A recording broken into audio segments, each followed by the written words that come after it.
ನಮಸ್ಕಾರ. ಶಿಕ್ಷಣ ನಮ್ಮ ಹಕ್ಕು ವಿಶೇಷ ಚರ್ಚೆಗೆ ಸ್ವಾಗತ. ನಾನು ಹಬೀಬ್ ದಂಡಿ. ಶಿಕ್ಷಣದ ಹಕ್ಕಿಗಾಗಿ ಜನಶ್ರೀ ದನಿಯನ್ನ ಎತ್ತುತ್ತಾ ಇದೆ. ನಾಡಿನ ಜನ ಮನ ದನಿ ಜನಶ್ರೀ ನ್ಯೂಸ್ನಿಂದ ಇನ್ನೊಂದು ಅತಿ ದೊಡ್ಡ ಅಭಿಯಾನ ಪ್ರಾರಂಭ ಆಗ್ತಾ ಇರತಕ್ಕಂಥದ್ದು. ಶಿಕ್ಷಣದ ಹಕ್ಕಿನ ಪ್ರಯೋಜನ ಅರ್ಹರಿಗೆ ಮುಟ್ಟಿಸುವ ಸಂಕಲ್ಪವನ್ನ ಜನಶ್ರೀ ನ್ಯೂಸ್ ಮಾಡಿರತಕ್ಕಂಥದ್ದು. ಶಿಕ್ಷಣ ಹಕ್ಕು ಕಾಯ್ದೆಯಡಿ ಖಾಸಗಿ ಶಾಲೆಗಳ 25% ಸೀಟು ಬರೀ ಬಡವರಿಗೆ ಮೀಸಲಾಗಿರುವಂಥದ್ದು. ನೆಪ ಹೇಳಿ ಆರ್ಟಿಇ ಸೀಟು ನಿರಾಕರಿಸುವ ಶಾಲೆಗಳ ಅಸಲಿಯತ್ತನ್ನ ಜನಶ್ರೀ ಬಯಲಿಗೆಳೆಯುತ್ತೆ. ಆರ್ಟಿಇ ಸೀಟು ನಿರಾಕರಿಸಿದ್ರೆ ಆ ಶಾಲೆಗಳ ಮಾಹಿತಿಯನ್ನ ನೀವು ಜನಶ್ರೀ ನ್ಯೂಸ್ಗೆ ನೀಡಬಹುದು. ಆರ್ಟಿಇ ಸೀಟು ವಿಚಾರದಲ್ಲಿ ನಿಮಗೆ ಅನ್ಯಾಯವಾಗಿದ್ದರೆ ನಿಮ್ಮ ಪರ ಜನಶ್ರೀ ಕೂಡ ದನಿ ಎತ್ತುತ್ತೆ. ಆರ್ಟಿಇ ಕುರಿತು ಜನಶ್ರೀಯಲ್ಲಿ ವಿಶೇಷ ಅಭಿಯಾನವನ್ನ ನಡೆಸ್ತಾ ಇದ್ದೀವಿ.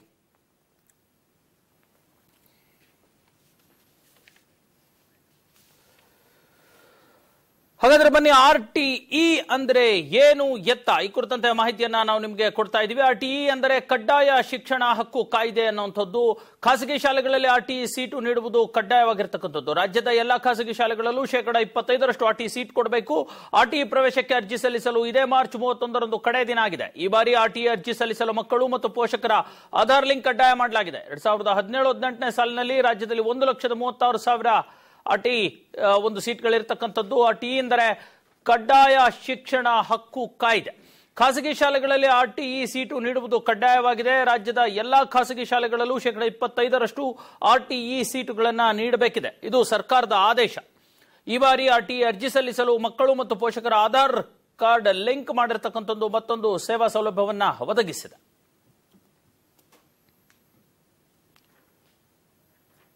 ಹಾಗಾದ್ರೆ ಬನ್ನಿ, ಯಾರ್ಯಾರು ಆರ್ಟಿಇ ಅರ್ಜಿಗೆ ಅರ್ಜಿ ಸಲ್ಲಿಸಲಿಕ್ಕೆ ಅರ್ಹರಾಗಿರ್ತಾರೆ ಅನ್ನುವಂಥದ್ದು. ಬಡ ಮತ್ತು ದುರ್ಬಲ ವರ್ಗದವರು ಅರ್ಹರು ಮತ್ತು 1 ಲಕ್ಷದೊಳಗಿನ ಆದಾಯ ಮಿತಿ ಹೊಂದಿರುವಂತಹವರು ಕೂಡ ಅರ್ಹರು. ಪರಿಶಿಷ್ಟ ಜಾತಿ ಮತ್ತು ಪರಿಶಿಷ್ಟ ವರ್ಗದವರು ಕೂಡ ಸಲ್ಲಿಸಬಹುದು. ಅನಾಥ ಮತ್ತು ವಲಸೆ ಮಕ್ಕಳಿಗೂ ಕೂಡ ಆರ್ಟಿಇನಲ್ಲಿ ಆದ್ಯತೆ ಇದೆ. ಆತ್ಮಹತ್ಯೆ ಮಾಡಿಕೊಂಡ ರೈತರ ಮಕ್ಕಳಿಗೂ ಕೂಡ ಈ ಬಾರಿ ಆರ್ಟಿಇ ಅಡಿಯಲ್ಲಿ ಆದ್ಯತೆಯನ್ನ ನೀಡಲಾಗಿರ್ತಕ್ಕಂಥದ್ದು. ರಾಜ್ಯ ಸರ್ಕಾರ ಈ ಒಂದು ಆಡ್ ಕೂಡ ಮಾಡಿರ್ತಕ್ಕಂಥದ್ದು. 1,500 ರೈತರು ಈ ಬಾರಿ ಒಂದು ಬರದ ಕಾರಣದಿಂದ ಸಾವನ್ನಪ್ಪಿರ್ತಕ್ಕಂಥದ್ದು. ಹಾಗಾಗಿ ಆ ರೈತರ ಮಕ್ಕಳಿಗೂ ಕೂಡ ಆರ್ಟಿಇ ಅಡಿಯಲ್ಲಿ ಮಕ್ಕಳ ಒಂದು ಫ್ರೀ ನೇಮಕಾತಿ ಮತ್ತು ಪ್ರವೇಶಾತಿಗೆ ಒಂದು ಅವಕಾಶವನ್ನ ಕಲ್ಪಿಸಿಕೊಟ್ಟಿದೆ. ಹಾಗಾದ್ರೆ ಖಾಸಗಿ ಶಾಲೆಗಳ ಕಿರಿಕಿರಿ ಏನೇನಿರುತ್ತೆ ಅನ್ನುವಂಥದ್ದನ್ನು ಕೂಡ ನೋಡೋದಾದ್ರೆ, ಖಾಸಗಿ ಶಾಲೆಗಳು ಆರ್ಟಿಇ ಯೋಜನೆಗೆ ಸರಿಯಾಗಿ ಸ್ಪಂದಿಸ್ತಿಲ್ಲ ಅನ್ನುವಂತಹ ದೂರು ಕೂಡ ಹಲವಾರು ಬಾರಿ ಕೇಳಿ ಬರ್ತಾ ಇರತಕ್ಕಂಥದ್ದು. ಆರ್ಟಿಇ ಅಡಿ ಸೇರಿಸಿದ ಮಕ್ಕಳನ್ನ ಅಸ್ಪೃಶ್ಯರಂತೆ ಕಾಣ್ತಾರೆ ಅನ್ನುವಂತಹ ದೂರುಗಳು ಕೂಡ ಸಾಕಷ್ಟು ಕೇಳಿ ಬರುತ್ತೆ. ಖಾಸಗಿ ಶಾಲೆಗಳಲ್ಲಿ ದುರ್ಬಲ ವರ್ಗದ ಮಕ್ಕಳಿಗೆ 25% ಮೀಸಲು ಇದೆ ಅಂತ ಈಗಾಗಲೇ ಹೇಳಿದೆ. ಪ್ರತಿ ಮಗುವಿಗೂ ಗುಣಮಟ್ಟದ ಶಿಕ್ಷಣ ನೀಡಬೇಕು ಅನ್ನುವಂಥದ್ದು ಆರ್ಟಿಇ ಉದ್ದೇಶ. ಖಾಸಗಿ ಶಾಲೆಗಳು ವಿವಿಧ ನೆಪಗಳ ಮೂಲಕ ಬೇರೆ ಬೇರೆ ಕಾರಣಗಳನ್ನ ಕೊಡೋದಕ್ಕೆ ಹೊರಟಿರ್ತಕ್ಕಂತಹ ಉದಾಹರಣೆಗಳಿವೆ. ಅರ್ಜಿಗಾಗಿ ಪೋಷಕರು ಹೋದಾಗ ಅನೇಕ ಪ್ರಶ್ನೆಗಳನ್ನ ಕೇಳಿ ಆತಂಕಕ್ಕೆ ಎಡೆ ಮಾಡ್ತಾರೆ. ನಮ್ಮಲ್ಲಿ ಅರ್ಜಿ ಸಿಗೋದಿಲ್ಲ, ನೀವು ಬಿಇಒ ಕಚೇರಿಗೆ ಹೋಗಿ ಅಂತಾನು ಕೂಡ ಹೇಳ್ತಾರೆ. ಮಕ್ಕಳ ದಾಖಲಾತಿಗೆ ದಾಖಲೆಗಳ ನೆಪವೊಡ್ಡಿ ಪ್ರವೇಶ ನಿರಾಕರಿಸುವುದು ಕೂಡ ನಡೀತಾ ಇದೆ. ಅದನ್ನು ಅವ್ಯಾಹತವಾಗಿ ಮಾಡ್ಕೊಂಡು ಬರ್ತಾ ಇದ್ದಾರೆ. ಶಾಲೆಯಲ್ಲಿ ಲಭ್ಯವಿರುವ ಸೀಟುಗಳ ಸಂಖ್ಯೆ ಮತ್ತು ಅರ್ಜಿ ವಿವರಣೆ ದಿನಾಂಕ ಮಾಹಿತಿಯನ್ನ ನೀಡಬೇಕು, ಅದನ್ನು ನೀಡಲ್ಲ. ಒದಗಿಸಬೇಕಾದ ಶಾಲೆಗಳು ದಾಖಲೆಗಳು ಇತ್ಯಾದಿಗಳ ಬಗ್ಗೆ ಕನ್ಫ್ಯೂಷನ್ ಕ್ರಿಯೇಟ್ ಮಾಡುವಂಥದ್ದು. ಅರ್ಜಿಗಾಗಿ ಪೋಷಕರು ಹೋದಾಗ ಅನೇಕ ಪ್ರಶ್ನೆಗಳನ್ನ ಕೇಳಿ ಆತಂಕಕ್ಕೆ ಈಡು ಮಾಡುವಂಥದ್ದು ಕೂಡ ನಡೀತಿದೆ. ಹಾಗಾದ್ರೆ ಆರ್ಟಿಇ ಆಗಿದೆಯೇ ಸಮರ್ಪಕವಾದ ಒಂದು ಅನುಷ್ಠಾನ ಅನ್ನುವಂಥ ಪ್ರಶ್ನೆ ಕೂಡ ಎದ್ದೇಳುತ್ತೆ. ಇಲ್ಲಿ ರಾಜ್ಯದಲ್ಲಿ ಆರ್ಟಿಇ ಪ್ರಕಾರ ಖಾಸಗಿ ಶಾಲೆಗಳಲ್ಲಿ 25% ಪ್ರವೇಶ ಮೀಸಲು ಇರತಕ್ಕಂಥದ್ದು. ಈ ಸೀಟುಗಳನ್ನ ಬಡ, ದಲಿತ ಹಾಗೂ ಹಿಂದುಳಿದ ವರ್ಗದ 1,00,000ಕ್ಕೂ ಅಧಿಕ ವಿದ್ಯಾರ್ಥಿಗಳಿಗೆ ನೀಡಬೇಕು ಅನ್ನುವಂಥ ಒಂದು ಆದೇಶ ಇದೆ. ಆದರೆ ಹಿಂದಿನ ಅಂಕಿಅಂಶಗಳ ಪ್ರಕಾರ ಈ ಸಂಖ್ಯೆ 93,000 ಕೂಡ ದಾಟಿಲ್ಲ. ಆರ್ಟಿಇ ಅಡಿಯಲ್ಲಿ ಖಾಸಗಿ ಶಾಲೆಗೆ ದಾಖಲಾಗುವ ಪ್ರತಿ ವಿದ್ಯಾರ್ಥಿಗೆ ರಾಜ್ಯ ಸರ್ಕಾರ ವಾರ್ಷಿಕ 11,848 ರೂಪಾಯಿ ನೀಡುತ್ತಿದೆ. ಇದು ಸಾಲದೆಂಬುದು ಖಾಸಗಿ ಶಾಲೆಗಳು ವಾದ ಮಾಡ್ತಿದ್ದಾವೆ. ಅಲ್ಲದೆ ಅಕ್ರಮವಾಗಿ ಹಣ ವಸೂಲಿಯಲ್ಲಿ ಕೂಡ ತೊಡಗಿರ್ತಕ್ಕಂಥದ್ದು. ಈ ಆರೋಪಗಳು ಕೂಡ ಖಾಸಗಿ ಶಾಲೆಗಳ ಆಡಳಿತ ಮಂಡಳಿಗಳ ಮೇಲೆ ಇದೆ. ಆರ್ಟಿಇ ಕಾಯ್ದೆಯಡಿ ದಾಖಲಾದ ಮಕ್ಕಳಿಗೆ ದೈಹಿಕ ಮತ್ತು ಮಾನಸಿಕ ಹಿಂಸೆ, ಬಹಿಷ್ಕಾರ, ತಿರಸ್ಕಾರಗಳನ್ನ ಮಾಡ್ತಿದ್ರು. ವಿದ್ಯಾರ್ಥಿಗಳ ಹಿತರಕ್ಷಣೆಗೆ ಕಾಯುವಂತ ಪ್ರಯತ್ನಗಳು ಆಗ್ತಾ ಇಲ್ಲ ಅನ್ನುವಂತ ಆರೋಪ ಕೂಡ ಇದೆ. ಮಕ್ಕಳ ಹಿತರಕ್ಷಣೆ ಕಾಯುವ ಬದಲು ಖಾಸಗಿ ಶಾಲಾಡಳಿತ ಮಂಡಳಿಗಳ ಜೊತೆ ಶಿಕ್ಷಣ ಇಲಾಖೆ ಮತ್ತು ರಾಜ್ಯ ಸರ್ಕಾರ ಶಾಮೀಲಾಗಿದೆ ಅನ್ನುವಂತ ಆರೋಪವೂ ಕೂಡ ಕೇಳಿ ಬಂದಿರತಕ್ಕಂಥದ್ದು. ಅಲ್ಲದೆ ವಿಶೇಷವಾಗಿ ಅಲ್ಪಸಂಖ್ಯಾತ ಶಿಕ್ಷಣ ಸಂಸ್ಥೆಗಳನ್ನು ಹೊರಗಿಡಲಾಗಿದ್ದು ಇವು ಸಾಮಾಜಿಕ ಹೊಣೆಗಾರಿಕೆಯಿಂದ ತಪ್ಪಿಸಿಕೊಳ್ತಿವೆ ಅನ್ನುವಂಥ ಆರೋಪವೂ ಕೂಡ ಕೇಳಿಬಂದಿದೆ. ಅಲ್ಪಸಂಖ್ಯಾತ ಶಿಕ್ಷಣ ಸಂಸ್ಥೆಗಳನ್ನು ಸಹ ಆರ್ಟಿಇ ಕಾಯ್ದೆಯ ವ್ಯಾಪ್ತಿಗೆ ಸೇರಿಸಬೇಕು ಎಂಬ ಒತ್ತಾಯಗಳು ಕೂಡ ಕೇಳಿ ಬರ್ತಿವೆ.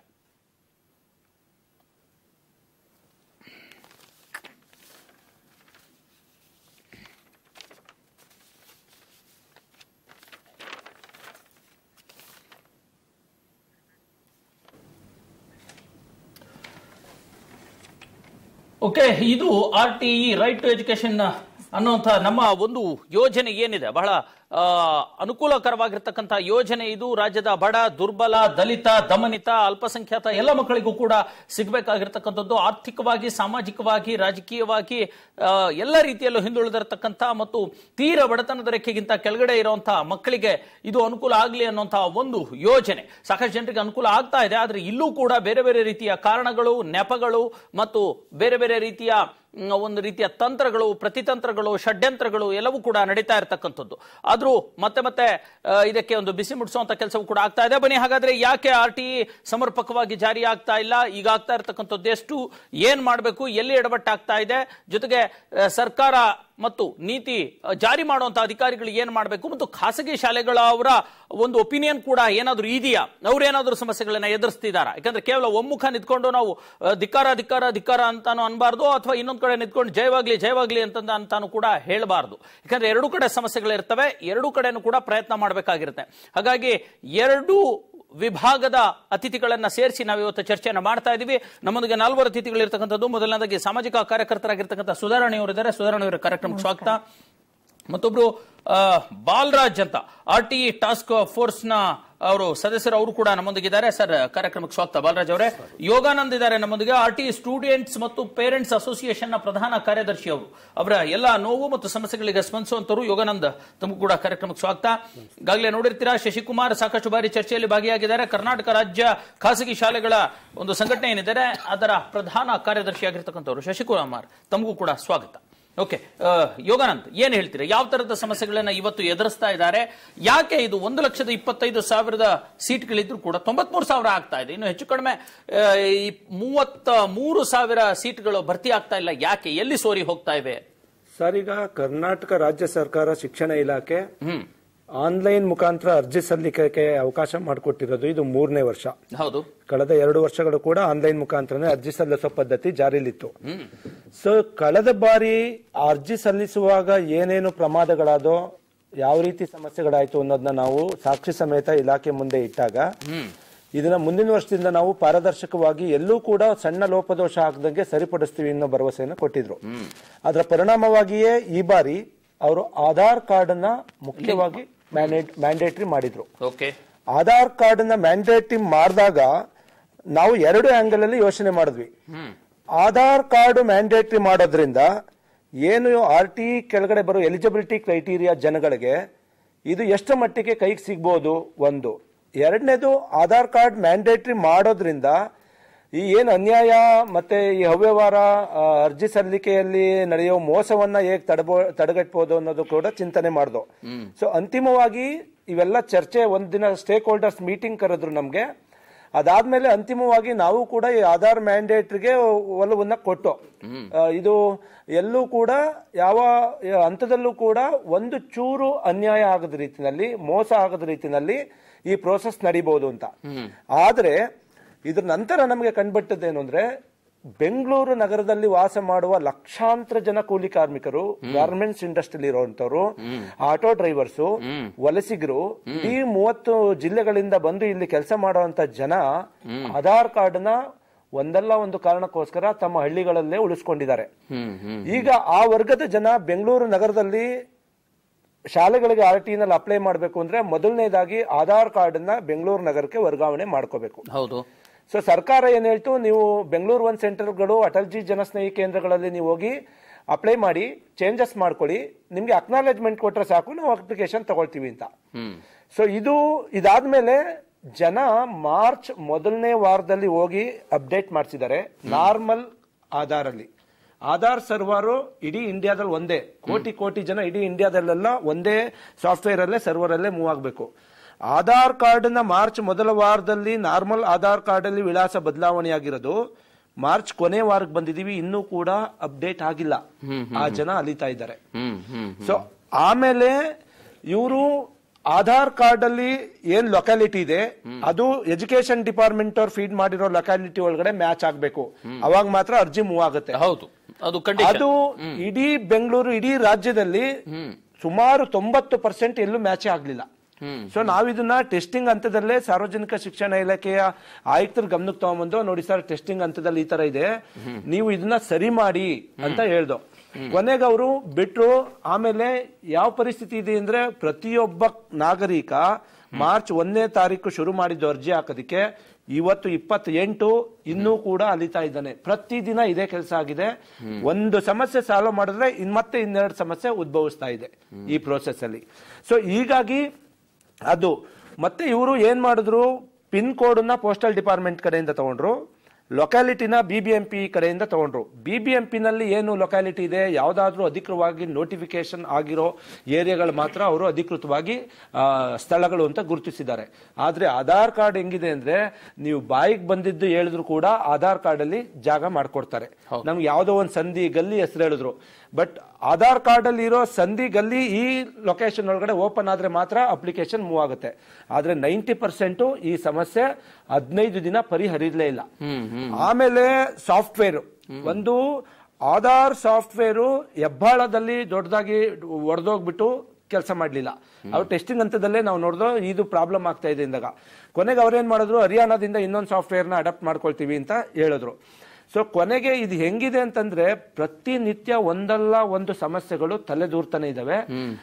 ಈಗ ನಮ್ಮ ಪ್ರಕಾರ ಕಳೆದ ವರ್ಷ ಈ ಹಂತದಲ್ಲಿ 3.5 ಲಕ್ಷ ಅರ್ಜಿಗಳು ಪಾಸ್ ಆಗಿದ್ದು, ಬಟ್ ಇವತ್ತು ಕೂಡ 1 ಲಕ್ಷ ಅಷ್ಟೇ ದಾಟಿದೆ. ಈಗ because of this technical problem. Aadhaar mandatory ಮಾಡಕ್ ಮುಂಚೆ ಅದರ ಸಾಧಕ ಬಾಧಕಗಳ ಬಗ್ಗೆ ಇಲಾಖೆ ಗಂಭೀರವಾಗಿ ಪರಿಗಣಿಸ್ತಾ ಇರೋದು, ಒಂದು ದೊಡ್ಡ ಮಟ್ಟದಲ್ಲಿ ಚರ್ಚೆ ಮಾಡಿ ಅವೆಲ್ಲವನ್ನೂ ಕೂಡ ದೊಡ್ಡ ಹಂತದಲ್ಲಿ ಸರ್ಕಾರದ ಲೆವೆಲ್ ಅಲ್ಲಿ ಖಾತ್ರಿ ಪಡಿಸಿಕೊಂಡ್ರ ನಂತರ ಇದನ್ನ ಮ್ಯಾಂಡೇಟರಿ ಮಾಡಬೇಕಾಗಿತ್ತು. ಇದು ಏನ್ ಮಾಡ್ತಾರೆ ಅಂದ್ರೆ, ಪ್ರತಿ ವರ್ಷ ಇವರು ಯುದ್ಧ ಕಾಲದಲ್ಲಿ ಶಸ್ತ್ರಾಭ್ಯಾಸ ಮಾಡ್ತಾರೆ, ಜನಗಳು ಅಲ್ದಾಡೋ ರೀತಿ ಮಾಡ್ತಾರೆ, ಜನಗಳನ್ನ ಪರದಾಟ ತಪ್ಪೋದಿಲ್ಲ. ಅವ್ರು ಮಾತ್ರ AC ರೂಮ್ ಒಳಗಡೆ ಕೂತ್ಕೊಂಡು ಏನೋ ಆಗಿಲ್ವೇನೋ ಅನ್ನೋ ಮಟ್ಟಕ್ಕೆ ಅಧಿಕಾರಿಗಳು ವರ್ತನೆ ಇರ್ತದೆ. ನಾವು ಸಾಕ್ಷಿ ದಾಖಲೆ ಆಧಾರಗಳ ಸಮೇತ ತಗೊಂಡೋಗಿ ಕೊಡ್ತೀವಿ, ಆದ್ರೂ ಕೂಡ ಪರಿಹಾರ ಆಗ್ತಾ ಇಲ್ಲ. ಒಟ್ಟಾರೆ ಏನು ಅಂದ್ರೆ, ನಾವು ಪ್ರತಿ ವರ್ಷ ಹೇಳೋದೇನು, ಡಿಸೆಂಬರ್ ಇಂದ ಈ ಕಾರ್ಯಕ್ರಮ ಚಾಲೂ ಮಾಡಿ ನೀವು. ಅವರು ಡಿಸೆಂಬರ್ ಇಂದ ಶುರು ಮಾಡಿ ಮೀಟಿಂಗ್ ಗಳು ಮಾಡಿ ಏನ್ ಮಾಡಬಹುದು, ಕಳೆದ ವರ್ಷ ಏನ್ ಲೂಸ್ ಪೋಲ್ಸ್ ಆಗಿತ್ತು ಅದನ್ನ ಈ ವರ್ಷ ಹೆಂಗ್ ಸರಿಪಡಿಸಬೇಕು, ನಾವು ನಿಜವಾದ ತಳ ಸಮುದಾಯಕ್ಕೆ ಈ RT ಬಗ್ಗೆ ಅವೇರ್ನೆಸ್ ಹೇಗ್ ಮಾಡಬೇಕು, ಅವ್ರಿಗೆ ಯಾವ ಜನಗಳಿಗೆ ಇಲ್ಲಿ ಅರ್ಹತೆ ಇದೆಯೋ ಅಂತ ಜನಗಳಿಗೆ ಅವೇರ್ನೆಸ್ ಇಲ್ಲ ಇದ್ರ ಬಗ್ಗೆ. ಯಾವ ಜನಗಳಿಗೆ RT ಬಗ್ಗೆ ಅವೇರ್ನೆಸ್ ಇಲ್ಲ ಅವ್ರಿಗೆ. ಇವತ್ತು ಎಷ್ಟೋ ಜನ ಪತ್ರಿಕೆ ಓದಕ್ ಬರಲ್ಲ, ಅವ್ರ ಮೊಬೈಲ್ ಬರೋ SMS ನ ಓದಕ್ ಬರಲ್ಲ. ಆ ವರ್ಗದ ಜನಕ್ಕೋಸ್ಕರನೇ RT ಆಶಯ. ಇಂಥ ಸಮಸ್ಯೆಗಳನ್ನ ಅವರು 3 ವರ್ಷದಿಂದ ನಡೀತಾ ಇದೆ. ಅವರು ನಮ್ಮ ಮಾತನ್ನ, ನಮ್ಮ ಯಾವುದೇ ಮನವಿಗಳನ್ನ ಕೂಡ ಅವರು ಪುರಸ್ಕರಿಸೋದಿಲ್ಲ. ಅವ್ರಿಗೇನಾಗ್ತಾರೆ, ಜನ ಒದ್ದಾಡ್ ಸಾಯ್ಲಿ ಬಿಡ್ಲಿ, ನಮ್ಗೆ ಕರೆಕ್ಟ್. ಇದು ಒಂದು ಪ್ರಮುಖ ಕಾರಣ ಅನ್ನೋಂಥದ್ದು ಯೋಗಾನಂದ ಅಲ್ವಾ? ಓಕೆ, ಬರ್ತೀನಿ ನಾನು ಮತ್ತಷ್ಟು ಮಾತಾಡೋದಕ್ಕಿದೆ. ಸುಧಾರಣೆ ಅವರು ತಾವೇನ್ ಹೇಳ್ತೀರಾ, ಪೋಷಕರಾಗಿ ಮತ್ತೆ ಏನ್ ಹೇಳ್ತೀರಿ ಈ ಬಗ್ಗೆ? ಹೌದು ಸರ್, ತುಂಬಾನೇ ಕಷ್ಟ ಆಗ್ತಾ ಇದೆ. ಎಷ್ಟೋ ಜನಕ್ಕೆ ಆನ್ಲೈನ್ ಅಂದ್ರೆ ಗೊತ್ತಿಲ್ಲ, ಈ ಸೈಬರ್ ಅಂದ್ರೆ ಗೊತ್ತಿಲ್ಲ, ಮೊಬೈಲ್ ಅಂದ್ರೆ ಏನೂ ಗೊತ್ತಿಲ್ಲ. ಸೊ ಪೇರೆಂಟ್ಸ್ನೆಲ್ಲ ನಾವು ಕರ್ಕೊಂಡು ಹೋಗಿ ಆಧಾರ್ ಕಾರ್ಡ್ ಅಡ್ರೆಸ್ ಚೇಂಜ್ ಮಾಡಿಸಿ ಆನ್ಲೈನ್ ಅಲ್ಲಿ ನಾವು ಅಪ್ಲೈ ಮಾಡ್ತಾ ಇದೀವಿ. ತುಂಬಾ ಜನಕ್ಕೆ ನಾವ್ ಹೆಲ್ಪ್ ಮಾಡ್ತಾ ಇದೀವಿ. ತುಂಬಾ ಜನ ಪಾಪ ಓದೋದಿಕ್ ಬರಲ್ಲ, ಆನ್ಲೈನ್ ಅವ್ರಿಗೆ ಹೇಗೆ ಯೂಸ್ ಮಾಡೋದಕ್ಕೆ ಹೌದು ಏನು ಗೊತ್ತಿಲ್ಲ. ಸೊ ನಾವು ತುಂಬಾ ಜನ ಕರ್ಕೊಂಡು ಹೋಗ್ತಾ ಇದೀವಿ, ಆಧಾರ್ ಕಾರ್ಡ್ ಅಡ್ರೆಸ್ ಚೇಂಜ್ ಮಾಡಿಸ್ತಾ ಇದೀವಿ ಅಂಡ್ ಆನ್ಲೈನ್ ಅಪ್ಲೈ ಮಾಡ್ತಾ ಇದೀವಿ. ಅಲ್ಲ, ಈ ಕೆಲಸ ನೀವು ಮಾಡುವಂತ ಕೆಲಸ ಸರ್ಕಾರದಿಂದ ಕೂಡ ಅವ್ಯಾಹತವಾಗಿ ಆಗಬೇಕು. 3 ಲಕ್ಷ ಅರ್ಜಿಗಳು ಹೋದ ವರ್ಷ ಎಷ್ಟೊತ್ತಿಗೆ ಆಗಿತ್ತು ಅಂದ್ರೆ, ಈ ವರ್ಷ ಬರೀ 1 ಲಕ್ಷ ಆಗಿದೆ. 2 ಲಕ್ಷ ಜನ ಆ ಸೇವೆಗೆ ಇಲ್ಲ, ದೂರದಲ್ಲೇ ಉಳ್ಕೊಂಡಿದ್ದಾರೆ. 2 ತಿಂಗಳು ಮುಂಚೆನೆ ಇದನ್ನ ಮಾಡಿದ್ರೆ ಇಷ್ಟೊತ್ತು 3 ಲಕ್ಷ ಆಗಿರೋದು ಸರ್, ಖಂಡಿತ ಆಗಿರೋದು. ಈಗ 2 ಲಕ್ಷ ಮಕ್ಕಳಿಗೆ ಮೋಸ ಆಗ್ತಾ ಇದೆ. ಬಂದಿರೋದೇ 1 ಲಕ್ಷ ಇವಾಗ ಅರ್ಜಿಗಳು. ಇನ್ನ ಸ್ಕೂಲ್ ಎಲ್ಲ ಈಗ ಮುಗಿಯುತ್ತೆ, ಮಾರ್ಚ್ 31 ಲಾಸ್ಟ್. ಮುಂದಕ್ಕೆ ಏನ್ ಮಾಡೋದು ಸರ್ಕಾರನೇ ಹೇಳ್ಬೇಕು. ಅಲ್ಲ, ಈ ಟೈಮ್ ಏನಾದ್ರು ಒಂಚೂರು ಎಕ್ಸ್ಟೆಂಡ್ ಮಾಡಿದ್ರೆ ಟೈಮ್ ಎಕ್ಸ್ಟೆಂಡ್ ಮಾಡ್ಬೇಕು. ಹೌದೌದು, ಖಂಡಿತ ಏಪ್ರಿಲ್ 15 ಇಲ್ಲ 20th. ಈಗಾಗಲೇ ನಾವು ನಿನ್ನೆ ಸರ್ಕಾರಕ್ಕೆ ಪತ್ರ ಬರೆದಿದ್ದೀವಿ. ನಿನ್ನೆ ರಾತ್ರಿ ಕೂಡ 1 ಅವರ್ ನಾವು ಜಾಫರ್ ಸರ್ ಜೊತೆ ಕೂತ್ಕೊಂಡು ಮಾತಾಡಿದೀವಿ. ಅವರು ಒಂದು 10 ದಿನ ಕೊಡ್ತೀವಿ ಅಂತ ಹೇಳಿದ್ದಾರೆ. ನಮ್ಗೆ ಸಾಕಾಗೋದಿಲ್ಲ 10 ದಿನ. ಇನ್ನು ಕೂಡ ಆಧಾರ್ ಅಪ್ಡೇಟ್ ಆಗದೆ ಇರೋದ್ರಿಂದ ಜನ ತಿಂಗಳಾನ್ಗಟ್ಲೆ ಕಾಯ್ತಾ ಇದ್ದಾರೆ. ಕ್ವಿಕ್ ಆಗಿ ಆಧಾರ್ನ ಅಪ್ಡೇಟ್ ಮಾಡಿಸಿ. RTಗೆ ಯಾರ್ಯಾರು ಹಾಕಿದ್ದಾರೆ ಅದೆಲ್ಲ ಆಧಾರ್ನವ್ರ ಜೊತೆ ಒಂದು ಸ್ಟೇಕ್ ಹೋಲ್ಡರ್ಸ್ ಮೀಟಿಂಗ್ ಕರೀರಿ. ಪ್ರಾಬ್ಲಮ್ ಎಲ್ಲಿದೆ ಕಂಡಿಡ್ದು ಅವ್ರನ್ನ ಇಮಿಡಿಯೇಟ್ ಆಗಿ ಏನ್ ಪ್ರಾಬ್ಲಮ್ ಇದೆ ಅವ್ರಿಗೆ ಸ್ಪೆಷಲ್ ಮೇಲ್ ಕಳ್ಸೋ ಮುಖಾಂತರನೋ ಒಂದು ರೆಕಮೆಂಡೇಶನ್ ಮಾಡಿ ಅವೆಲ್ಲ ಕ್ಲಿಯರ್ ಮಾಡಿಸಿ ಅಂತ ಹೇಳಿದೀವಿ. ಅವ್ರು ಒಪ್ಕೊಂಡಿದ್ದಾರೆ ಜಾಫರ್ ಅವರು 15 ದಿನ ಎಕ್ಸ್ಟೆಂಡ್ ಮಾಡ್ತೀವಿ ಅಂತ.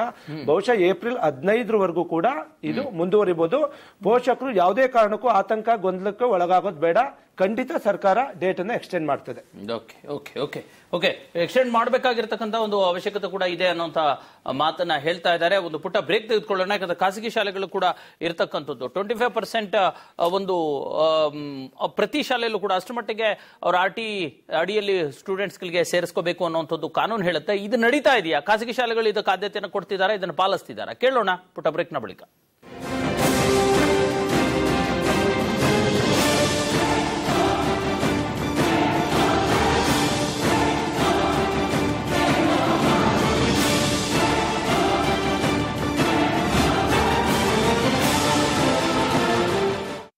ಶಿಕ್ಷಣ ನಮ್ಮ ಹಕ್ಕು ವಿಶೇಷ ಚರ್ಚೆಗೆ ಮತ್ತೆ ಸ್ವಾಗತ. ಈಗಾಗಲೇ RT ಅಡಿಯಲ್ಲಿ 1,25,000-30,000 ಸೀಟುಗಳು ರಿಸರ್ವ್ ಮಾಡಲಾಗಿದೆ ಅನ್ನೋಂಥ ಬರೀ ಹೇಳಿಕೆಗಳು, ಅಂಕಿ ಸಂಖ್ಯೆಗಳ ಹೇಳಿಕೆಗಳು ಸರ್ಕಾರ ಕೊಡ್ತಾ ಇದೆ. ಆದ್ರೆ ನಿಜವಾಗ್ಲೂ ಅಷ್ಟು ಮಟ್ಟದ ಸೀಟುಗಳು ಬಡ ಮಕ್ಕಳಿಗೆ ಸಿಗ್ತಾ ಇದೆಯಾ ಅನ್ನೋಂಥದ್ದೇ ಪ್ರಶ್ನೆ. ಅದನ್ನ ಸಾಧಿಸ್ಲಿಕ್ಕೆ ಸಾಧ್ಯ ಆಗ್ತಾ ಇಲ್ಲ. ಯಾವ್ಯಾವ ಸಮಸ್ಯೆಗಳು ಮತ್ತು ಯಾವ್ಯಾವ ರಿಸ್ಕ್ಗಳು ಬರ್ತಾ ಇವೆ ಅನ್ನೋದು ಕುರಿತಂತೆ ಚರ್ಚೆ ಮಾಡ್ತಾ ಇದೀವಿ. ಶಶಿಕುಮಾರ್ ಅವರು ಏನ್ ಹೇಳ್ತೀರಾ ಸರ್? ಈಗ ಒಂದು ಪ್ರಮುಖವಾಗಿ ಆಧಾರ್ ಬಗ್ಗೆ ಅವರು ಹೇಳಿದ್ರು. ಆಧಾರ್ನಲ್ಲಿರ್ತಕ್ಕಂಥ ಲೋಪದೋಷಗಳು ಸರಿಪಡಿಸಬೇಕು. ಆಮೇಲೆ ಟೆಕ್ನಿಕಲ್ ಪ್ರಾಬ್ಲಮ್ ಇದೆ. ಇದು ಪ್ರಾಕ್ಟಿಕಲ್ ಆಗಿ ಗೊತ್ತಿಲ್ಲದಿರೋ ಸರ್ಕಾರ ಸುಮ್ಮನೆ ಘೋಷಣೆ ಮಾಡಿ ಕೈ ಬಿಟ್ಟು ಬಿಡುತ್ತೆ. ಆಮೇಲೆ ಬಹಳ ತಿಂಗಳುಗಳು ಮುಂಚೆ ತೆಗೆದುಕೊಳ್ಳೋದಿಲ್ಲ ಅನ್ನೋಂಥದ್ದು. ಏನ್ ಹೇಳ್ತೀರಿ ಈ ಬಗ್ಗೆ?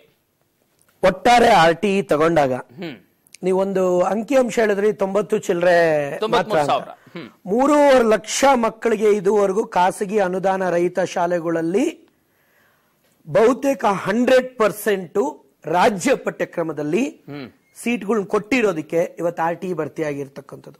ಎರಡನೇದು, ಕೆಲ ಮೈನಾರಿಟಿ ಸಂಸ್ಥೆಗಳು ಕಾನ್ಸ್ಟಿಟ್ಯೂಷನಲ್ ಒಂದು ಆಬ್ಲಿಗೇಷನ್ಸ್ ಅಲ್ಲಿ ಅವ್ರನ್ನ ಹೊರ ಇಟ್ಟಿದ್ದಾರೆ. Let us not dispute. ಮೂರನೇ ಅಂಶ, ಅವಾಗ್ಲಿಂದ ಮಿತ್ರರು ಹೇಳ್ತಾ ಇದ್ರು, ಯಾಕೆ 1 ಲಕ್ಷ ಚಿಲ್ಲರೆ ಮಾತ್ರ ಆನ್ಲೈನ್ ಇವಾಗ ಆಗಿದೆ ಅಂತ. ಸತ್ಯ ಏನು ಅಂದ್ರೆ, ಹೋದ ಬಾರಿ ಆನ್ಲೈನ್ ಇದ್ದಾಗ ಬಹುತೇಕ ಮಂದಿ 3-4 ಪಟ್ಟು ಸುಳ್ಳು ದಾಖಲೆಗಳನ್ನ, ಅಂದ್ರೆ ಒಂದೇ ಆಧಾರ, ಒಂದೇ ಮಗುವಿನ ದಾಖಲೆ, ಬರೀ ಫೋನ್ ನಂಬರ್ ಚೇಂಜ್ ಮಾಡೋದು, ಒಂದು ಅಕ್ಷರ ಚೇಂಜ್, ಅವನ್ನೆಲ್ಲ ಹೇಳಬೇಕು ಕೂಡ. ಇಲ್ಲಿ ಸಾರ್ವಜನಿಕರು ಅದನ್ನ ಮಾಡಬಾರ್ದು. ನಿಜವಾದ ಫಲಾನುಭವಿಗೆ ಸಿಗಬೇಕು ಅನ್ನತಕ್ಕಂತ ಎಲ್ಲರ ಕಾಳಜಿ ಆದ್ರೆ ಖಂಡಿತ ಇದನ್ನೆಲ್ಲ ಬೆಳಕು ಚೆಲ್ಲಬೇಕಾಗತ್ತೆ. ಈ ತರ ಮಾಡಿ ಅದರಿಂದ ನಾವು ಬೇಡಿಕೆಯ ಮೇರೆಗೆ ಆಧಾರನ ಲಿಂಕ್ ಮಾಡಿದ್ರು. ಆಧಾರಿಂದ ಸಮಸ್ಯೆ ಇಲ್ಲ. ಇವತ್ತಿಗೂ ಏನ್ ನಡೀತಾ ಇದೆ ಅಂತ ನಾನು ಹೇಳೋದಾದ್ರೆ, ಹೊರಗಡೆ ಈಗ ನೀವು 2 ಕಡೆ ಫಲಾನುಭವಿ ಯಾಕಾಗ್ಬೇಕು? ಇನ್ನೊಂದು ಮಗುಗನ್ನೇ ಆಗಲ್ಲ. ಹೌದು, ನೋ ಡೌಟ್. ಏನ್ ಮಾಡ್ತಾರೆ, ಆ ಜಿಲ್ಲೆಗಳಲ್ಲಿ ಬೇರೆ ಬೇರೆ ಯೋಜನೆಗಳಲ್ಲಿ ದುಡ್ಡು ತಗೊಳೋದಕ್ಕೆ ಅಲ್ಲೇ ಬಿಟ್ಕೊಂಡಿದ್ದಾರೆ ಆಧಾರು. 1 ವರ್ಷದಿಂದ ಗೊತ್ತಿದೆ ಸ್ವಾಮಿ ನಿಮಗೆ, ನಾನ್ ಮುಂದಿನ ವರ್ಷ ನನ್ ಮಗುಗೆ RT ಸೇರಿಸಬೇಕು ಅಂತ. ಯಾರೇನು ಅಷ್ಟು ಬುದ್ಧಿಹೀನರಲ್ಲ, ಇವರು ಮಾಡ್ಕೊಂಡಿಲ್ಲ ಈಗ. ಯಾಕೆಂದ್ರೆ ಸರ್ಕಾರ ಸ್ಪಷ್ಟವಾಗಿ ಘೋಷಣೆ ಮಾಡಿತ್ತು 3 ತಿಂಗಳ ಹಿಂದೆನೆ, ಆಧಾರ್ ಕಡ್ಡಾಯ. ಯಾರು ಅದನ್ನೇನು ಮರೆಮಾಚಿ ತಕ್ಷಣ ಏಕಾಏಕಿ ಮಾಡಿರೋದಲ್ಲ, ನಾವು ಎಲ್ಲವನ್ನು. ಆದ್ರೆ ಇಲ್ಲಿ ಯಾವ ಸಮಸ್ಯೆ ಆಗ್ತಾ ಇದೆ ಅಂದ್ರೆ, ಈ ಪಿನ್ ಕೋಡ್ ಇದೆಯಲ್ಲ, ಎಸ್ ಇದು ವ್ಯಾಲಿಡ್, ಇವ್ರು ಕೊಡ್ತಾ ಇರ್ತಕ್ಕಂಥ ಸಬ್ಮಿಷನ್ ವ್ಯಾಲಿಡ್. ನಾವು ಬರೀ ಬೆಂಗಳೂರು 4 ಗೋಡೆ ಮಧ್ಯೆ ಮಾತಾಡ್ತಾ ಇದೀವಿ. ನಾನು ಈಗಾಗಲೇ ಅಫ್ಜಲ್ಪುರ್, ಗೋಕಾಕು, ಮುದೇಬಿಹಾಲ್, ಬಾಗಲಕೋಟೆ ಈ ಕಡೆ ಎಲ್ಲ ಉದ್ದೇಶಪೂರ್ವಕವಾಗಿ ಇಲ್ಲಿರೋ ಖಾಸಗಿ ಶಾಲೆ ಎಲ್ಲ ನಮಗೆ ಸಮಸ್ಯೆ. ಅಲ್ಲಿರ್ತಕ್ಕಂಥ ಖಾಸಗಿ ಅನುದಾನ ರಹಿತ ಶಾಲೆ, ನೀವು ಅವಾಗಲೇ ಒಂದು ಅಂಕಿಅಂಶ ಹೇಳಿದ್ರಿ, 11,000 ಚಿಲ್ಲರೆ ಹೆಚ್ಚಿಗೆ ಕೇಳ್ತಾ ಇದಾರೆ ಅಂತ. ಸತ್ಯವಾಗ್ಲೂ ಅಲ್ಲ. ಸರ್ಕಾರ ತನ್ನ ಮನೆಯಲ್ಲಿ ಆಗತಕ್ಕಂಥ ಖರ್ಚನ್ನು ಘೋಷಣೆ ಮಾಡಿರೋದು 16,000 ಟೆಕ್ನಿಕಲಿ. ಎರಡನೇದು, ಪ್ರತಿ ಕಡೆ 2,000 3,000 ಮರುಪಾವತಿ ಆಗಿರೋದು 11,000 ಅಲ್ಲ, ಕೆಲವರಿಗೆ ಮಾತ್ರ ಅದು ಆಗಿರ್ತಕ್ಕಂಥದ್ದು. ಈ ಎಲ್ಲ ಒಂದು ಸಮಸ್ಯೆಗಳ ಹಿಂದೆ ಇರ್ತಕ್ಕಂಥ ಮೂಲ ಕಾರಣಕರ್ತರು ಯಾರು ಅಂದ್ರೆ, ನಿಜವಾಗ್ಲೂ ಸರ್ಕಾರದ ಉದ್ದೇಶ ಚೆನ್ನಾಗಿದೆ. ಮೇಲಧಿಕಾರಿಗಳು ಏನೋ ರಾತ್ರಿ ಆಗಲು ನನಗೆ ಗೊತ್ತಿರಂಗ 10 ಗಂಟೆ ತನಕ ಕೂತ್ಕೊಂಡು ಕೆಲಸ ಮಾಡ್ತಾ ಇದಾರೆ. ಈ BOಗಳು ಇದಾರಲ್ಲ, ದೊಡ್ಡ ಭ್ರಷ್ಟರು ಈ ರಾಜ್ಯದಲ್ಲಿ ಬಹುತೇಕ BOಗಳು. ಅವರು ಒಂದು ಕಡೆ ಈ ಖಾಸಗಿ ಅನುದಾನ ರಹಿತ ಶಾಲೆಗಳು ಈಗಾಗಲೇ 2ನೇ ಕಂತು ಬಂದಾಗಿದೆಯಲ್ಲ, ನಮ್ ಕಮಿಷನ್ ಬಂದೇ ಇಲ್ಲ ಅಂತ ಕೇಳೋ ಅಷ್ಟು ನೀಚರಿದ್ದಾರೆ ಸ್ವಾಮಿ. 2,000 1,000 ಕೊಟ್ಟು ಅದರಲ್ಲೂ ಕಿತ್ಕೊಂಡು ತಿನ್ನೋಂತವ್ರು ಇದ್ದಾರೆ.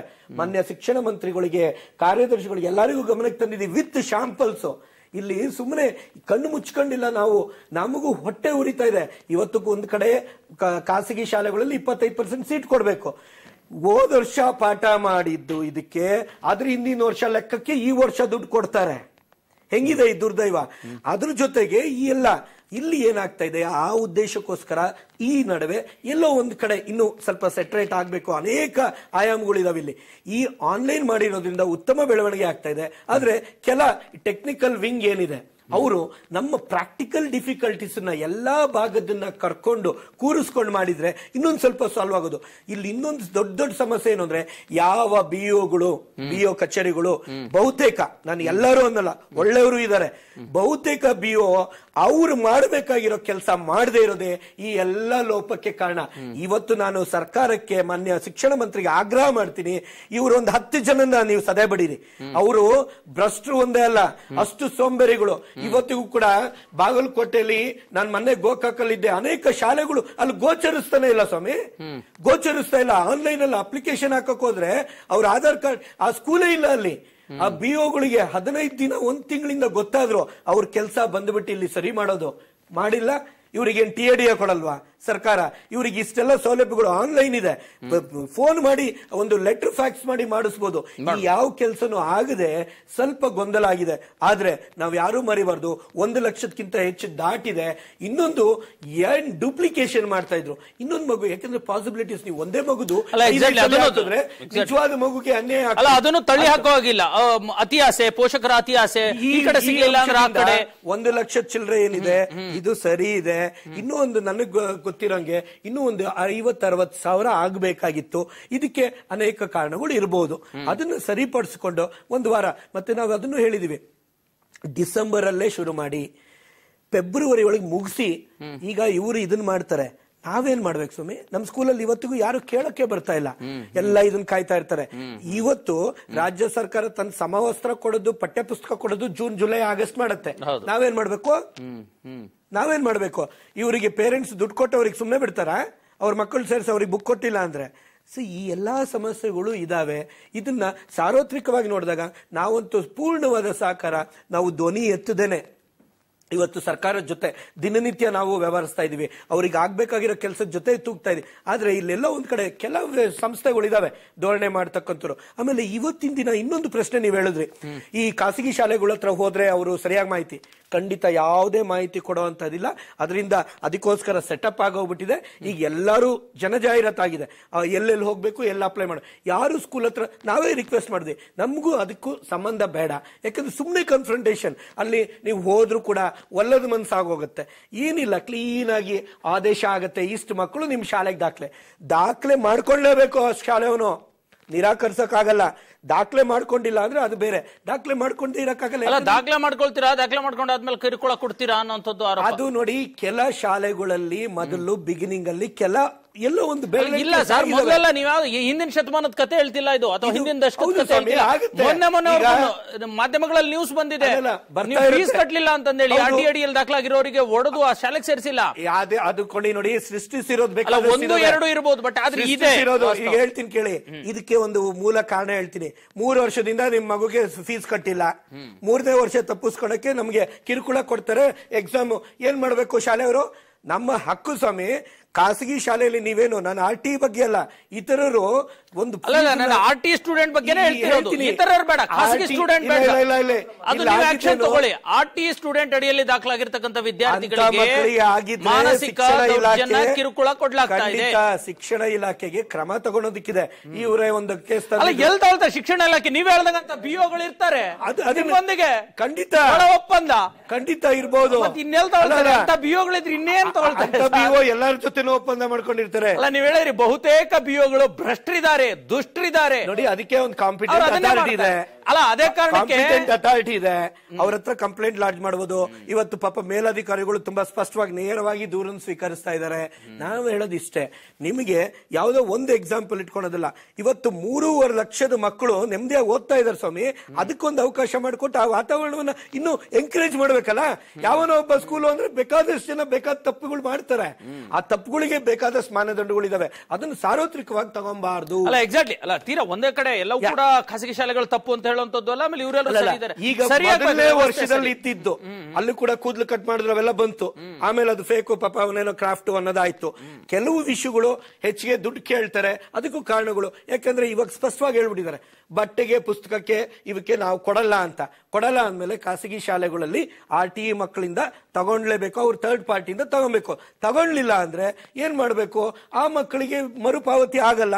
ನೆಕ್ಸ್ಟ್ ಏನ್ ಆಪ್ಷನ್ ಅದನ್ನ ಸ್ಪಷ್ಟಪಡಿಸ್ಕೊಬೇಕು. ಅದು ಬಿಟ್ಬಿಟ್ಟು ಅದನ್ನ ಒತ್ತಡ ದೌರ್ಜನ್ಯ ಅಂತ ಹೇಳಿ ರೂಪಿಸೋದಿದೆಯಲ್ಲ, ಅದು ತಪ್ಪು. ಯಾಕಂದ್ರೆ ಈಗ ಯೋಗಾನಂದಿಗೆ ಕೇಳ್ತೀನಿ, ಅವ್ರ ಮಗುಗೂ ಕೂಡ ಅವ್ರು ದುಡ್ಡು ಕೊಟ್ಟೆ ತಗೊಬೇಕಾಗತ್ತೆ. ಇಲ್ಲ ಅಂದ್ರೆ ಇನ್ನು 75 ಮಕ್ಕಳಿದಾರಲ್ಲ, ಅವ್ರ ಮೇಲೆ ಹೊರೆ ಹಾಕಕ್ ಆಗಲ್ವಲ್ಲ. 25 ಮಕ್ಕಳಿಗೆ ಉಚಿತ ಕೊಡ್ಬೇಕಾರೆ 75 ಮಕ್ಕಳಿಂದ ಪೇರೆಂಟ್ಸ್ ಇಂದ ತಗೊಂಡು ಕೊಡೋದಕ್ಕೆ ಯಾರೂ ಒಪ್ಪಲ್ಲ. ಮತ್ತೆ ಇವೆಲ್ಲ ಒಂದು 10 ರೂಪಾಯಿ 20 ರೂಪಾಯಿ 50 ರೂಪಾಯಿ ಉಚಿತ ಕೊಡಬೇಡಿ ಸರ್. ಅವ್ರು ಕೊಡ್ತಿದಾರಲ್ಲ 11,428 ರೂಪಾಯಿ. ನಿಮ್ ಈ ಚಾನೆಲ್ ಅಲ್ಲಿ ಇಲ್ಲಿ ಕೂತ್ಕೊಂಡು ನೋಡ್ತಾ ಇದ್ರಿ 2,000 3,000 ಕೊಟ್ಟಿಲ್ಲ. ಕೊಡ್ತಾರೆ ತಾನೆ, ಅದೊಳ್ಳೆ. ನೀವು ಹಂಗಾರೆ 3 ವರ್ಷ ಬಿಟ್ಬಿಟ್ಟು ಸಂಬಳ ತಗೊಂಡ್ರೆ ಇಲ್ಲಿ ಕೆಲಸ ಮಾಡ್ತೀರಾ? ಅದು ಬೇರೆ ಕತೆ. ಇಲ್ಲಿ ನೋಡಿ, ಕೊಡ್ತಾರೆ, ಕೊಡಲ್ಲ ಅಂದ್ರೆ ಕೇಸ್ ಹಾಕೊಳ್ಳಿ. ನಿಮ್ಗೆ ಕೊಟ್ಟಿಲ್ಲ, ನಾವು ಯೋಜನೆ ಒಪ್ಪಲ್ಲ ಅಂತಂದೇಳಿ ಕೇಸ್ ಹಾಕೊಳ್ಳಿ. ನೀವೇ ಕೇಸ್ ಹಾಕೊಳ್ಳಲ್ಲ. ಹಾಕಿದೀವಿ. ಅವ್ರು 16,000 ಮಾಡಿದ್ದು ಹೇಳ್ತೀನಿ ಕೇಳಿ. 16,000 ಮಾಡಿದಾರೆ ಸರ್. ಕತೆ ಏನು ಗೊತ್ತಾ, 11,000 ಘೋಷಣೆ ಆಗಿರೋದಷ್ಟೇ. ಕೈಗೆ ಬರೋದೆಷ್ಟು ಗೊತ್ತಾ, 2,000 5,000 3,000. ಏನಕ್ಕೆ ಕಂತಿನ ರೂಪದಲ್ಲಿ? ಸಾರಿ, ನಿಮ್ಗೆ ಗೊತ್ತು ನೋಡಿ. ದಯವಿಟ್ಟು ಒಂದು ಪ್ಯಾನೆಲ್ ಡಿಸ್ಕಷನ್ ಅಲ್ಲಿ ಪೂರ್ತಿ ಮಾಹಿತಿಯನ್ನು ಸ್ಪಷ್ಟಪಡಿಸ್ಬಿಡ್ತೀನಿ. ಯಾವುದೇ ಕಾರಣಕ್ಕೂ ಅದು ಕಂತಲ್ಲ, 2 ಕಂತಲ್ಲಿ ಕೊಡ್ತಾ ಇರೋದು. 2 ಕಂತು ಸೇರಿ ಇಡೀ ವರ್ಷ ಶಿಕ್ಷಣ ಕೊಟ್ರೆ 1,000 2,000. ಅದನ್ನ ನೆನಪಲ್ಲಿ ಅಲ್ಲ, ಅದು ನೀವು ಅದ್ರ ವಿರುದ್ಧ ಖಂಡಿತ ಕಾನೂನು ಹೋರಾಟ ಮಾಡುವುದು. ಓಕೆ, ಬಂದೆ ಒಂದು ಪುಟ್ಟ ಬ್ರೇಕ್ ತಂದ್ಕೊಂಡು ಬರ್ತೀನಿ. ಸರ್ಕಾರ ಹೇಳ್ತಾ ಇದೆ 11,448 ರೂಪಾಯಿ ಕೊಡ್ತಾ ಇದೆ ಪ್ರತಿ ವರ್ಷ ಪ್ರತಿಯೊಂದು ಮಗುಗೆ ಅನ್ನುವಂಥದ್ದು. ಆದ್ರೆ ಅವ್ರು ಹೇಳ್ತಾರೆ ಖಾಸಗಿ ಶಾಲೆಯವ್ರು ಕೊಡ್ತಾ ಇಲ್ಲ, 1,000 2,000 ಕೊಟ್ಟು ಬಾಯಿಗೆ ತುಪ್ಪ ಸವರ್ತಿದ್ದಾರೆ ಅಷ್ಟೇ ಅನ್ನುವಂಥದ್ದು. ಅದು ಖಂಡಿತ ಅವರಿಗೆ ಕಾನೂನು ಹೋರಾಟ ಮಾಡ್ಲಿಕ್ಕೆ ಸಾಧ್ಯತೆ ಇದೆ. ಏನೋ ಒಂದು ಪುಟ್ಟ ಬ್ರೇಕ್ ತಗೋಬೇಕಿದೆ.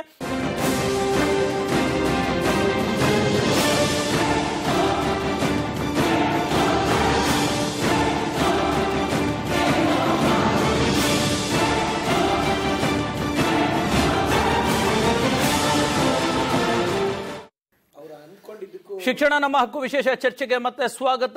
ಬನ್ನಿ, ಯಾಕೆ RTE ಅಡಿಯಲ್ಲಿ ನಮಗೆ ಸೀಟ್ಗಳು ಹೆಚ್ಚು, ನಮಗೆ ಎಲ್ರಿಗೂ ಕೂಡ ಇರ್ತಕ್ಕಂಥ ರಿಸರ್ವ್ ಇರ್ತಕ್ಕಂಥ ಎಲ್ರಿಗೂ ಕೂಡ ಕೊಡೋದಕ್ಕಾಗ್ತಿಲ್ಲ ಅಂತಂದೇಳಿ ಟಾಸ್ಕ್ ಫೋರ್ಸ್ ನ ಬಾಲರಾಜ್ ನಮ್ಮೊಂದಿಗೆ ಇದ್ದಾರೆ. ಬಾಲರಾಜ್ ಅವರಿಗೆ ಏನ್ ಹೇಳ್ತೀರಾ? ಈಗ 25% ರಿಸರ್ವ್ ಮಾಡಿಬಿಟ್ಟಿದೆಯಪ್ಪ, ಯಾರ್ಯಾರಿಗೆ ಸರ್ ಇದು 25%? ಮತ್ತೆ ಯಾರಿಗೆ ಸಿಗ್ತಾ ಇದೆ, ಯಾರಿಗೆ ಸಿಗ್ತಾ ಇಲ್ಲ, ಯಾಕೆ ಸಿಗ್ತಾ ಇಲ್ಲ?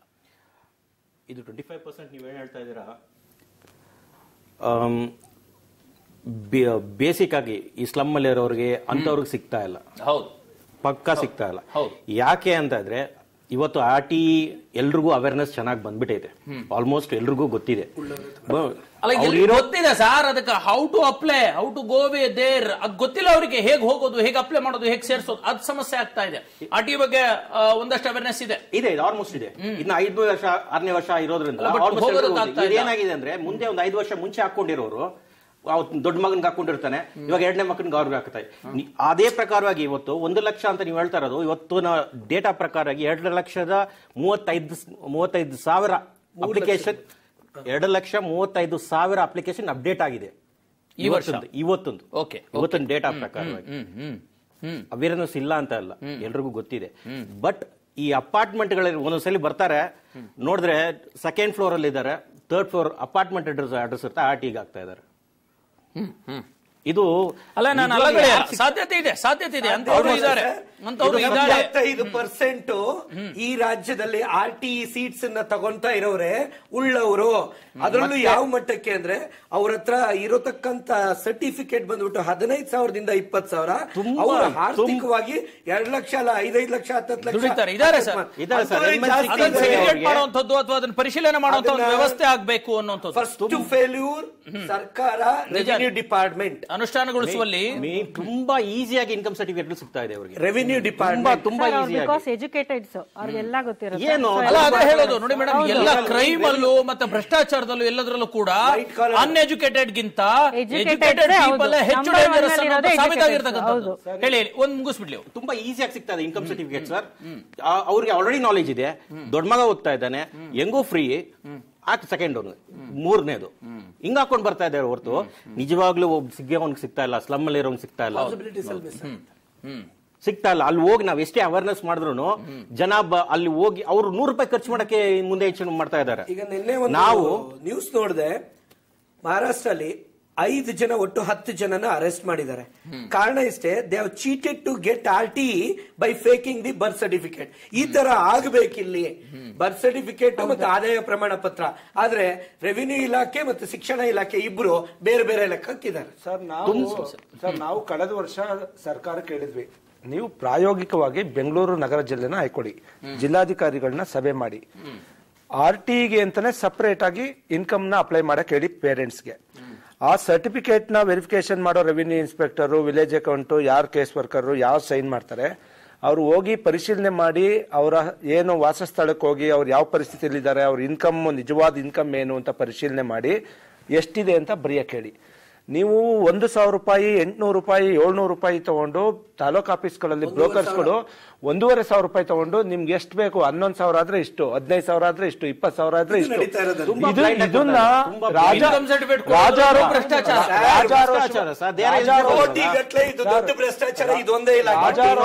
ನಡೀತಾ ಇದೆ. ಆಮೇಲೆ ಇದನ್ನ ನೀವು ಮಾಡಿ, ಆಮೇಲೆ ಅಪ್ಲಿಕೇಶನ್ ಫಾರಂ ಅಲ್ಲಿ ಒಂದು ಕಾಲಂ ಮಾಡಿ ಅಂತ ಹೇಳ್ದು, ಪೋಷಕರ ತಂದೆ ತಾಯಿ ಮಗುವಿನ ಪರ್ಟಿಕ್ಯುಲರ್ ಉದ್ಯೋಗ ಏನು, ಖಾಸಗಿ ಉದ್ಯೋಗ ಅಂದ್ರೆ ಏನು, ಕಂಪ್ನಿ ಹೆಸರು ಬರೀಬೇಕು, ಸ್ಯಾಲ್ರಿ ಎಷ್ಟು ಬರ್ತಾ ಇದೆ. ಈಗ ಮಗುನ್ ತಾಯಿ ಎಲ್ಲಾರು ಕೆಲ್ಸಕ್ಕೆ ಹೋಗ್ತಾ ಇದ್ರೆ 10,000 12,000 ಬರ್ತಾ ಇದೆ ಅಂದ್ರೆ ಆ ಕಂಪ್ನಿ ಹೆಸರು ಬರೀಲಿ. ಸರ್ಕಾರಿ ಉದ್ಯೋಗ ಆದ್ರೆ ಸರ್ಕಾರಿ ಉದ್ಯೋಗ ಮಾಡ್ಲಿ, ಅದ್ ಫಿಲಪ್ ಮಾಡಿ. ನಾಳೆ ನಾವು ಕೂಲಿ ಅಂತ ಬರ್ದು ಸೀಟ್ ತಗೊಂಡ್ಮೇಲೆ ಯಾವ್ದೋ ಕಂಪ್ನಿನಲ್ಲಿ ಕೆಲಸ ಮಾಡಿ ಸಂಬಳ ಬರ್ತಾ ಇದೆ ಅಂದ್ರೆ ಅಂತವ್ರನ್ನ ಹಿಡಿದಾಕ್ಬಿಟ್ಟು ಶಿಕ್ಷೆ ಕೊಡಿ. ಒಂದು 4 ಜನಕ್ಕೆ ಶಿಕ್ಷೆ ಕೊಡಿ, ಯಾರು ಅಪ್ಲಿಕೇಶನ್ ಹಾಕಕ್ ಬರಲ್ಲ ಅಂತ ಹೇಳ್ತಾ ಇದೀವಿ. ಕಳೆದ 3 ವರ್ಷದಲ್ಲಿ ಹೇಳ್ತೀನಿ ಕೇಳಿ, ಶಿಕ್ಷಣ ಇಲಾಖೆನಲ್ಲಿ ಅಧಿಕಾರಿ ಒಬ್ರು 6.5 ಲಕ್ಷ ಸಂಬಳ, 15-20 ಸಾವಿರ ರೂಪಾಯಿ ಫೇಕ್ ಇನ್ಕಮ್ ಸರ್ಟಿಫಿಕೇಟ್ ತಗೊಂಡು ನ್ಯಾಷನಲ್ ಪಬ್ಲಿಕ್ ಸ್ಕೂಲ್ ಅಲ್ಲಿ ಸೀಟ್ ತಗೊಂಡಿದ್ದಾರೆ. ಶಿಕ್ಷಣ ಇಲಾಖೆಯಲ್ಲಿ ಕೆಲಸ ಮಾಡೋ ಅಧಿಕಾರಿಗಳು. ಅಲ್ಲ, ಇದು ಈ ಯೋಜನೆನ ಎಕ್ಸಿಕ್ಯೂಟಿವ್ ಮಾಡುವಂತದ್ದೇನು ಹೆಲ್ಪ್ ಲೈನ್ ಏನಾದ್ರು ಇದೆಯಾ? ಹೆಲ್ಪ್ ಏನಾದ್ರು ಇದೆ. ಇದು ಮೇನ್ಲಿ ಇದು ತಹಸೀಲ್ದಾರ್ ಸರ್ಟಿಫಿಕೇಟ್ಸ್ ಕೊಡ್ತಾ ಇದಾರಲ್ಲ, ಅವ್ರು ಹೋಗಿ ಖುದ್ದ ಮನೆಯಲ್ಲಿ ನೋಡಿ ಪರಿಶೀಲನೆ ಮಾಡಿ ಪ್ರಾಕ್ಟಿಕಲ್ ಆಗಿ ತಹಸೀಲ್ದಾರ್ ಹೋಗಕ್ಕಾಗಲ್ಲ. ಆದ್ರೆ ಇನ್ನೊಂದು ಅವಕಾಶ ಇದೆ ಬಾಲರಾಜ್ ಅವರೇ, ಒಂದು ಅವಕಾಶ. ನೋಡಿ ಸರ್, ನೀವು ಲೋನಿಗೆ ಅಪ್ಲೈ ಮಾಡಿದ್ರೆ ಒಂದು ನಿಮಿಷ, ನಿಮ್ಮ ಇನ್ಕಮ್ ಸರ್ಟಿಫಿಕೇಟ್ ವೆರಿಫಿಕೇಶನ್ ಬರ್ತಾರೆ ಅನ್ನಿ, ಅರ್ಧ ಜನ ನೀವು ಅದನ್ನ ಮಾಡಿ, ನೀವು ಎಚ್ಚರಿಕೆ ಕೊಡಿ ಜನಗಳಿಗೆ. ನಾ ಹೇಳುವಂತ ಖಂಡಿತ ಅದು ಒಳ್ಳೆ, ಆದ್ರೆ ಇಸ್ಕೊಂಡು ಆಫೀಸಲ್ಲಿ ಕೂತ್ಕೊಂಡು ಹಣ ಇಸ್ಕೊಳ್ಳೋ ನಿಮ್ಮ ರೆವಿನ್ಯೂ ಇನ್ಸ್ಪೆಕ್ಟರ್ ಅಲ್ಲಿ ಮನೆ ಹತ್ರ ಹೋಗಿ ಇಸ್ಕೊಳ್ಳಲ್ಲ ಅನ್ನೋದು ಏನ್ ಗ್ಯಾರಂಟಿ? ಅಲ್ಲ, ಮನೆ ಹತ್ರ ಹೋಗಿ ಇಸ್ಕೊಂಡ್ರೆ ಅವ್ನು ಸಿಗಾಕೊಂಡ್ರೆ ಅವ್ನ ಸಸ್ಪೆಂಡ್ ಮಾಡಿ, ₹200 ಇಸ್ಕೊಳ್ತಾನೆ. ಅವನು ಸಿಗಾಕೊಂಡ್ರೆ ಯಾವೊಂದು ಸರ್ಟಿಫಿಕೇಟ್ ಇಶ್ಯೂ ಮಾಡಿದ್ರೆ ರೆವಿನ್ಯೂ ಇನ್ಸ್ಪೆಕ್ಟರ್ ರೂಲ್ ಇದೆ. ಅಲ್ಲ, ಭ್ರಷ್ಟಾಚಾರದ ಎಂತ ಸಮಸ್ಯೆ ಆಗ್ಬಿಟ್ಟಿದೆ ಅಂತಂದ್ರೆ ಪ್ರಾಯೋಗಿಕವಾಗಿ ಒಂದು ಜಿಲ್ಲೆಯಲ್ಲಿ ಬಿಗಿ ಮಾಡಿ. 22 ದಿನ ಕಾಲಾವಕಾಶ ಇರುತ್ತೆ. ಮನೆಗೆ ಹೋಗ್ಬಿಟ್ಟು ಅಕ್ಕಪಕ್ಕದವ್ರನ್ನ ಕೇಳಿ ಅವ್ರು ಎಲ್ಲಿ ಕೆಲಸ ಮಾಡ್ತಾ ಇದಾರೆ ಏನು ಅಂತ ಮಾಹಿತಿ ತಗೊಂಡು ಅದನ್ನ ದೃಢೀಕರಿಸಬೇಕು. ಇದಾಗ್ತಾ ಇಲ್ಲ. ಬೇಡ ಸರ್, ಇವತ್ತು ನಾವು ಒಂದು ಲೋನಿಗೆ ಅಪ್ಲೈ ಮಾಡಿದ್ರೆ ವಿತಿನ್ 24 hours ಸ್ಕೂಟ್ನಿ ಆಗುತ್ತೆ. ವಿತಿನ್ 24 hours ಕೊಡಿ ಸರ್. ಕೋಟಿ ಗಟ್ಟಲೆ ಖರ್ಚು ಮಾಡ್ತಾ ಇರೋದು ಒಂದು ಏಜೆನ್ಸಿ ಕೊಡಿ, ಪ್ರೈವೇಟ್, ಹೋಗ್ಬಿಟ್ಟು ಸ್ಕೂಟ್ನಿ, ಸೀಕ್ರೆಟ್ ಸ್ಕೂಟ್ನಿ ಮಾಡ್ಕೊಂಡ್ ಬರ್ಲಿ. ಇಂಥದ್ದಾದ್ರೆ ನಿಜವಾದ ಫಲಾನುಭವಿ, ನಮಗ್ ನೋವಿದೆ ರಾಜ್ಯ ಪಠ್ಯಕ್ರಮದವರಿಗೆ, ನಿಜವಾದ ಫಲಾನುಭವಿಗೆ ನಾವು ಶಿಕ್ಷಣ ಕೊಡ್ತಾ ಇಲ್ಲ. ನಮ್ ಸ್ಕೂಲ್ ಈಗಾಗ್ಲೇ ದುಡ್ಡು ಕೊಟ್ಟು ಸೇರ್ಸವ್ರೆ, ವಯಾ ಮೀಡಿಯಾ ಬಂದ್ಬಿಟ್ಟು ಸೇರ್ಸ್ಕೊಂತ ಇದಾರಲ್ಲ, ಆ ಒಂದು ನೋಡ್ಕೊಂಡೇ ಕಣ್ಣು ಮುಚ್ಕೊಂಡು ಕೂತಿರ್ಬೇಕು. ನಾವು ಗೊತ್ತಿದ್ದು ಅನ್ಯಾಯ ಅಂತ ಮಾತಾಡದೇ ಇರುವಂತ ಪರಿಸ್ಥಿತಿ. ಒಂದು ಅಂತೂ ಆರೋಪ ಇದೆ, ಏನಂದ್ರೆ ಈ RTE ಕಾಯ್ದೆಯನ್ನ ದುರ್ಬಲಗೊಳಿಸ್ತಾ ಇದ್ದಾರೆ, ಉಳ್ಳವರು ಇದ್ರೊಳಗಡೆ ಬರ್ತಾ ಇದ್ದಾರೆ ಅನ್ನೋದು 4 ವರ್ಷದಿಂದ ಚರ್ಚೆ ನಡೀತಾ ಇದೆ. ನಾವು ಪ್ರತಿ ವರ್ಷ ದಾಖಲೆ ಸಮೇತ ನಾವು ಹೇಳ್ತಾ ಇರ್ತೀವಿ. ಈಗ ನಾನು ರೈಟ್ ಇನ್ಫಾರ್ಮೇಶನ್ ಅಲ್ಲಿ ಹಾಕಿ ಹುಡ್ಕೊಂಡು ತಗೊಂಡು ಹೋಗಿ ಕೊಟ್ಟಿಲ್ಲ ಅಂದ್ರೆ ಅದನ್ನ ಆಯೋಗಕ್ಕೆ ಹೋಗಿ ನನಗೆ ಮಾಡಕ್ ಬೇರೆ ಕೆಲಸಗಳಿದೆ, ನಾವು ರೆಫರ್ ಮಾಡ್ತೀವಿ. ನೋಡಿ, ಈ ತರದ ಗುಮಾನಿ ನಮಗ್ ಬಂದಿದೆ, ನೀವು ಎನ್ಕ್ವೈರಿ ಮಾಡಿ ಅಂತ ಇಲಾಖೆಗೆ ನಾವು ಒಂದು ವೈಟ್ ಪೇಪರ್ ನಲ್ಲಿ ಬರ್ಕೊಡ್ಬೋದು, ಅಥವಾ ನಮ್ಗೆ ತಿಳಿದು ಬಂದಿದೆ, ಕೇಳಿ ಬಂದಿದೆ ಏನೋ, ಅದನ್ನ ಇನಿಷಿಯೇಟಿವ್ ತಗೊಂಡು ಮಾಡಬೇಕಾಗಿದೆ ಅಧಿಕಾರಿಗಳು ಮಾಡಬೇಕು. SC ST ಕೋಟಾದಲ್ಲಿ ಅಪ್ಲೈ ಮಾಡೋರಿಗೆ ಅನ್ಲಿಮಿಟೆಡ್ ಇನ್ಕಮ್ ಬೇಡ, ಗವರ್ಮೆಂಟ್ ಅಲ್ಲಿ ಕೆಲಸ ಮಾಡೋರೆಲ್ಲ ಆರ್ಟಿಗೆ ಆಗ್ತಾ ಇದಾರೆ. ಅಂದ್ರೆ SC/ST ಇರ್ತಕ್ಕಂಥ Income limits ಇಲ್ಲ ಅವ್ರಿಗೆ. ಅಧಿಕಾರಿಗಳ ಮಕ್ಕಳು ಕೂಡ ಆಗ್ತಾ ಇದ್ದಾರೆ SC/ST ಇನ್ಕಮ್ ಲಿಮಿಟ್ಸ್ ಇಲ್ಲ. ಆಮೇಲೆ ಇನ್ಕಮ್ ಸರ್ಟಿಫಿಕೇಟ್ ಕೊಟ್ರೆ ಸಾಕು. ಕಾನ್ಸ್ಟಿಟ್ಯೂಷನಲ್ ಅಬ್ಲಿಗೇಷನ್ ಯಾರು ಮಾತಾಡಂಗಿಲ್ಲ. ಇಲ್ಲಿ ಲೋಕಾಯುಕ್ತ ಅವರಿಗೆ ನೇರವಾಗಿ ವಿತ್ ಶಾಂಪಲ್ 0 ಇನ್ಕಮ್ ಇಂದ ಹಿಡಿದು ಎಲ್ಲಾ ಶಾಂಪಲ್ಸ್ ಗಳು ಕೊಟ್ವಿ. ಇವತ್ತವರೆಗೂ ಕಸದ ಬುಟ್ಟಿಲ್ ಆಮೇಲೆ ಮೇಜರ್ ಲೋಕಾಯುಕ್ತರನ್ನ ಕಸದ ಬುಟ್ಟಿಗೆ ಹಾಕ್ಬಿಟ್ರೆ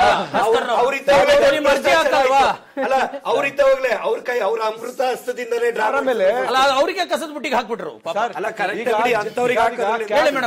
ಏನ್ ಸಮಸ್ಯೆ ಸರ್? RT ಮಕ್ಳು ಬರ್ತಾರಲ್ಲ ಕಾರಲ್ಲಿ ಬಂದು ಬಿಟ್ಟು ಹೋಗ್ತಾರೆ ಸರ್. ಹೌದು ಸರ್. ಸೋಷಿಯಲ್ ವರ್ಕರ್ ನೀವೇ ಹೌದು ಸರ್. ಬಡವರಿಗೆ ನಾನು ಈ ಕೇಳ್ತೀನಿ, ಇವ್ರಿಗೆ ಬದ್ಧತೆ ಇದ್ದು ಅಂತವ್ರ ಮೇಲೆ ಇದು ಇವರುಗಳು ಧ್ವನಿ ಎತ್ತಿಲ್ಲ. ನಮ್ಗೆ ದುಡ್ಡು ಕೊಡದೆ ಇರೋದ್ರ ಬಗ್ಗೆ ಧ್ವನಿ ಎತ್ತಿಲ್ಲ. ಬಡವರಿಗೆ ಸಿಗ್ತಾ ಇಲ್ಲ ಗೊತ್ತಿದೆ ಸತ್ಯ. ಇದ್ರ ಬಗ್ಗೆ ಧ್ವನಿ ಎತ್ತಿ ಅಂತ ಎತ್ತಿದ್ದಾರೆ ಸರ್. ಈಗ ಧ್ವನಿಯನ್ನ ಎತ್ತಿ ಈಗ